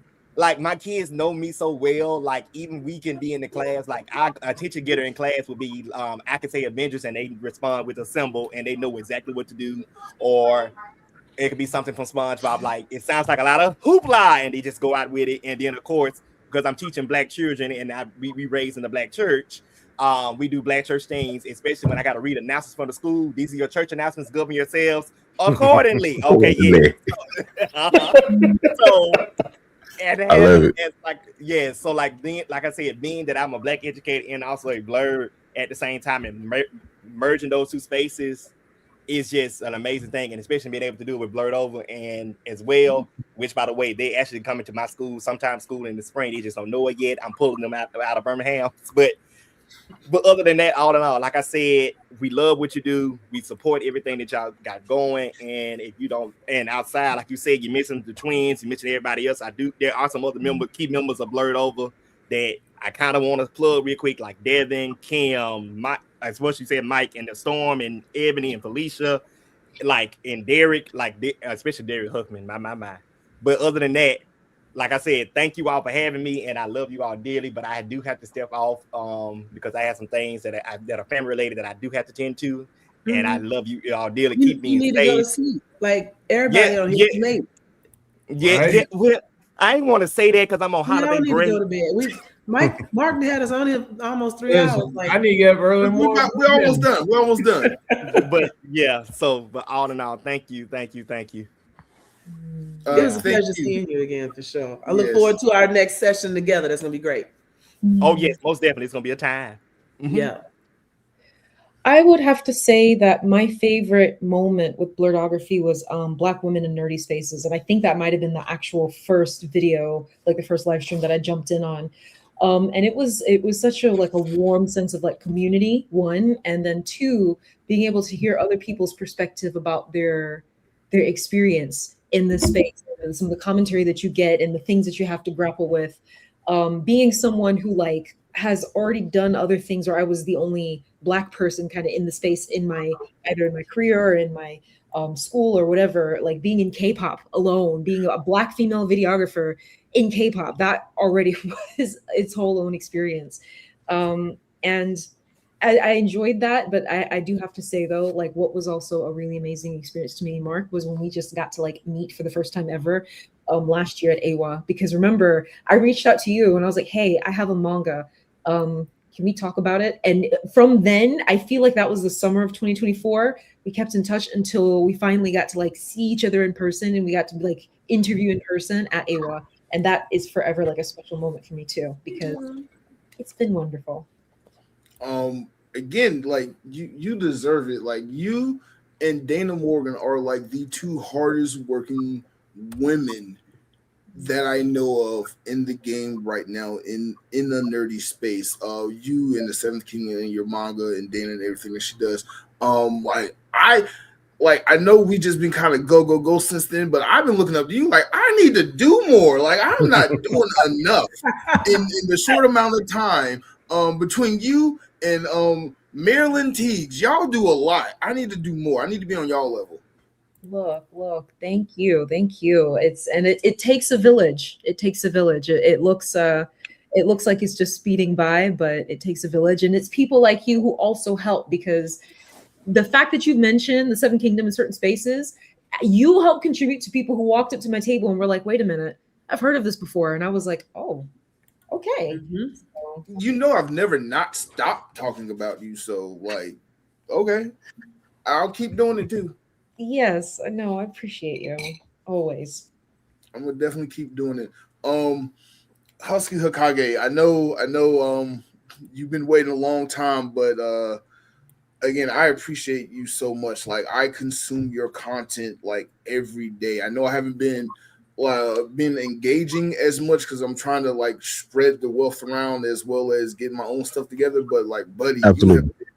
been one of the people that's been keeping me afloat on TikTok. Like, I want to, every time I'm on TikTok, I want to throw my phone out the window because it's so bad and toxic. But when I come across your content or Phil's or Old Man Food and Anime or Make That Magic, or even RJ, like, whenever I come across something, y'all bring me back down to this level. But I gotta ask you, what has been your favorite moment of me in 2025? No, first thing what RJ said, one of the first episodes I watched was the Black Women in Nerdy Spaces. Just getting an opportunity to Guys, I'll be hear right back. just getting an opportunity to hear, women, Black women especially, talk about just their experience overall and being in nerdy space, because you hear some of the horror stories going around just from how Black women shows interest in a nerdy thing, and some of the guys be like, "What you know about that?" Like, if a Black woman talking about some she love gaming, what games you done played? What you ain't played no game? You're not a gamer. Like, I really, as somebody who, that's my niche, that's what I talk about mostly, is gaming. As somebody who I really, really I don't like to say hate, but I really, really dislike people that are like that. I believe gaming is a space for everybody that wants to do it. Games should be fun. That should be really. I got two questions: is the game fun, and are you enjoying it? Them my two questions. If you answer yes to both of them, nothing no one else says matters, because that's all that matters, is that you're having fun with it. But that was one, and then the one I was on with Black Men in Nerdy Space, getting an opportunity to be on there and just share my experience, talk about growing up being a nerd, blurred, or whatever you want to call it, and hearing other Black men like myself that look like me and do some of the same things I do, get a chance and opportunity to share their experiences as well. I believe we are a community, man, and I do my best to support everybody I can. Whether it be a follow, whether it be a repost or retweet. I mean, I have the funds right now, but I can always do that if nothing else.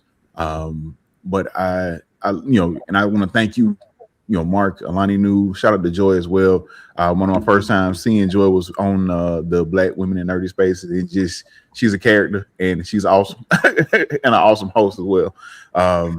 But I appreciate you, Marc, for also you've been on my podcast, me and my cousin Dub.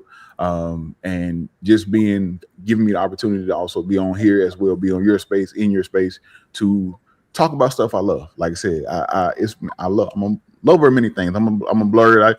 I just, by any category that's considered nerdy or blurdy, I'm there. I can fall in line somewhere in that. But gaming is like my special place, and just getting the opportunity to talk about it, share it, and show how much I love, because every day you go on this internet and you see people talking about games, talking about this, talking about that, bad mouthing this, bad mouthing that, and it's like we forgot about the reason that we enjoy this, or like this hobby. Like, this is a hobby that we like to do, and like I said, I'm a believer of no matter what games you play, whether it be mobile games, cozy games, horror games, sports games. If that's all you play, guess what? You're a gamer. And that's how I look at it, and that's how I will always look at it. Because you found something that you have your space, and no one should yuck your yum. You know what I'm saying? So, but once again, those have been just some of my things. Like I said, just getting the opportunity to be on here, be on this platform, and meet people, and hear everybody's experience, talk about stories. Like, I knew a couple of people before, like the Supreme Attorney Angie. I've been following her on TikTok, and seeing her interaction, just being on here. Just overall, man, it's been a pleasant experience, and just overall, really thank you for the opportunity. You're welcome, man. You're welcome. I appreciate it. I appreciate it so much. Dana, You mind pulling up some of those shots that Smooth Cosplayer dropped in the chat? Since we're on him, I want to show off some of those pictures because that was probably one of my favorite shoots that I got to do just because same. I've been shooting with you for so long. Like every con we almost do a shoot. There we go. Yes, that's probably one of my favorite ones when I was like, Cloud, jump up in the air. It's gonna be funny. And it was. I knew we was gonna make some hilarity, but I was not prepared for how hilarious we got with this shoot. So, so the two in this photo with me, those are my hotel roommates. So my friend Kit there and Dobbs, who is Cloud up there. So they're married. So we call this the other Final Fantasy VII love triangle. So it's usually Cloud, Tifa, and Aerith. But for those of y'all who don't know, there's a really throwaway line in Final Fantasy VII OG where Reno asks Rude who he likes, and he says it's Tifa. So I always make it a point to get photos with Tifa's whenever I dress up as Rude, and I'll always walk around with his Buster Sword. So I'll always say, hey, I stole Cloud's girl and his Buster Sword. So we decided to kind of make a fun photo shoot out of it. It worked really well too. Yes, it definitely worked really well. Because I some of the ideas we didn't plan this one. This one just kind of came out of nowhere. Yeah, this one kind of came out of nowhere. But like you was giving me ideas, and I was like, this is too hilarious. Let's just go for it. Yeah. But for me, not only this photo shoot, but like I mentioned when you first came on, this is one of my favorite shoots too. You like told me like, hey, let's do this. And I was like, you know what, bet, let's go. And that gave me the idea for some of the other shots we did. But not only was this shoot one of my favorite things that you have done this year, I was officially in your never-ending cosplay music video from DragonCon this year as Bob in my very first cosplay. Wait, no, yes, at the Black Geek shoot. It like I was on the top of the world doing that photo shoot. Like I was cosplaying. I didn't have to have my camera on my neck. I was in your video and a couple other people's videos. People recognizing who I was without me having to drop hints. I loved it. This cosplay thing, I'm gonna do until the day I die. There you go. Hey. He is officially addicted, and I love it. Oh yes, right word. I cannot wait. Pulls you in. I cannot wait to show off what I'm planning for next year. But and I'll be able to pull it off because I got some new adult money because of my new members tonight. So again, thank you for Isaiah and Tanya for joining on. Before we go, Mr. Phil, your favorite memory of me in 2025. Let me think. Ooh. Birthday dinner that we had at the buffet. That's right. You was there. Yeah, I was there. What else? Oh, definitely seeing how you direct all those people to do the photo shoot, like both at DragonCon and in Blerd and at AWA. Now, obviously, size-wise, DragonCon's a lot bigger compared to AWA, but still, regardless of size, the fact you was able to direct people how to pose, how long to hold the position, and stuff like that, that is really impressive. So I am very proud and honestly say, hey, you're doing what you're doing is amazing. Keep up the great work. Thank you so much. Thank you so much. I have so much planned and in store for next year. But thank y'all for coming on. Every single one of y'all will be guests on the show in the future next year. Just watch out for a random group chat that appears that you're in. That means you're on the show. And just ask any questions. But I know coming up next, I will be doing content creators in nerdy spaces, and I'm definitely having Mr. Hussein Hokage on with a bunch of other people, so that's going to be very interesting. But thank y'all for coming on. I'm gonna bring Dana and Joy back up, and we're gonna close out the show because I know it's been like 3 hours, and it's time to go. It is time to go. I'm hungry. May the Lord watch between me and thee. Yes, but thank y'all for showing up. Thank y'all so much.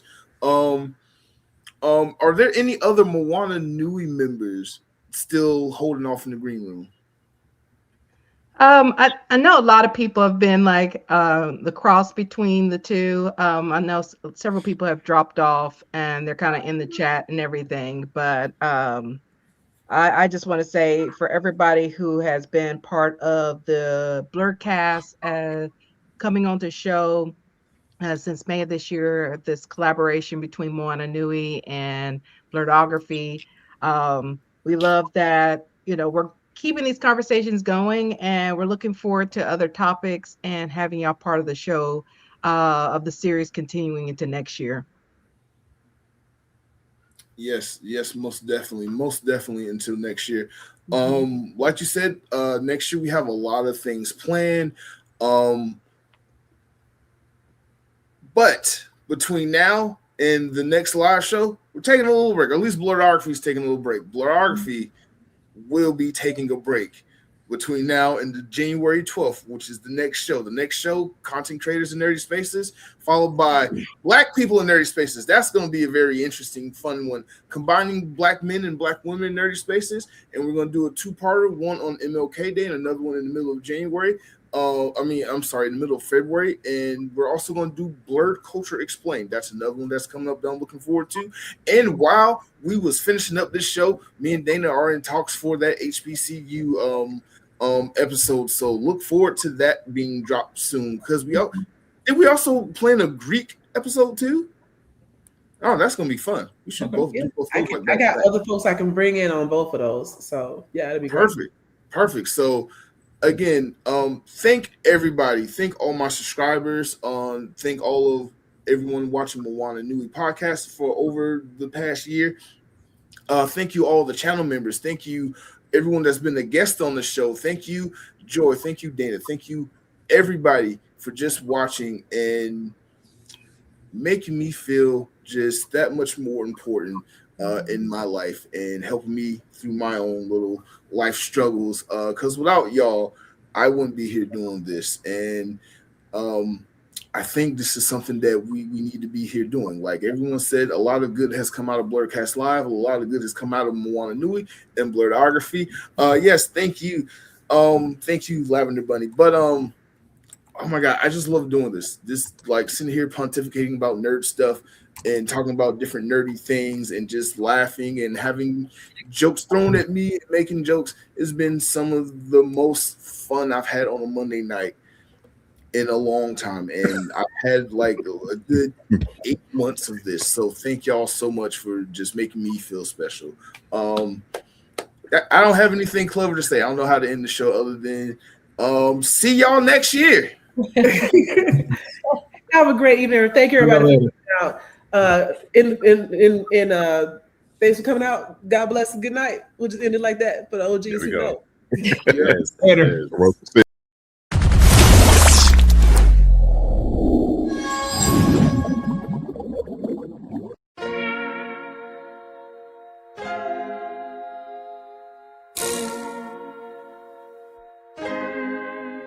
So many stories left to tell, even if we have to ourselves. Can keep history on the shelf if they won't tell it, we will. If this the land of the free, it was a freedom then. When they annexed Hawaii and called it Cedar Lands, without any type of payment and no signing off. Called themselves a republic in 1894.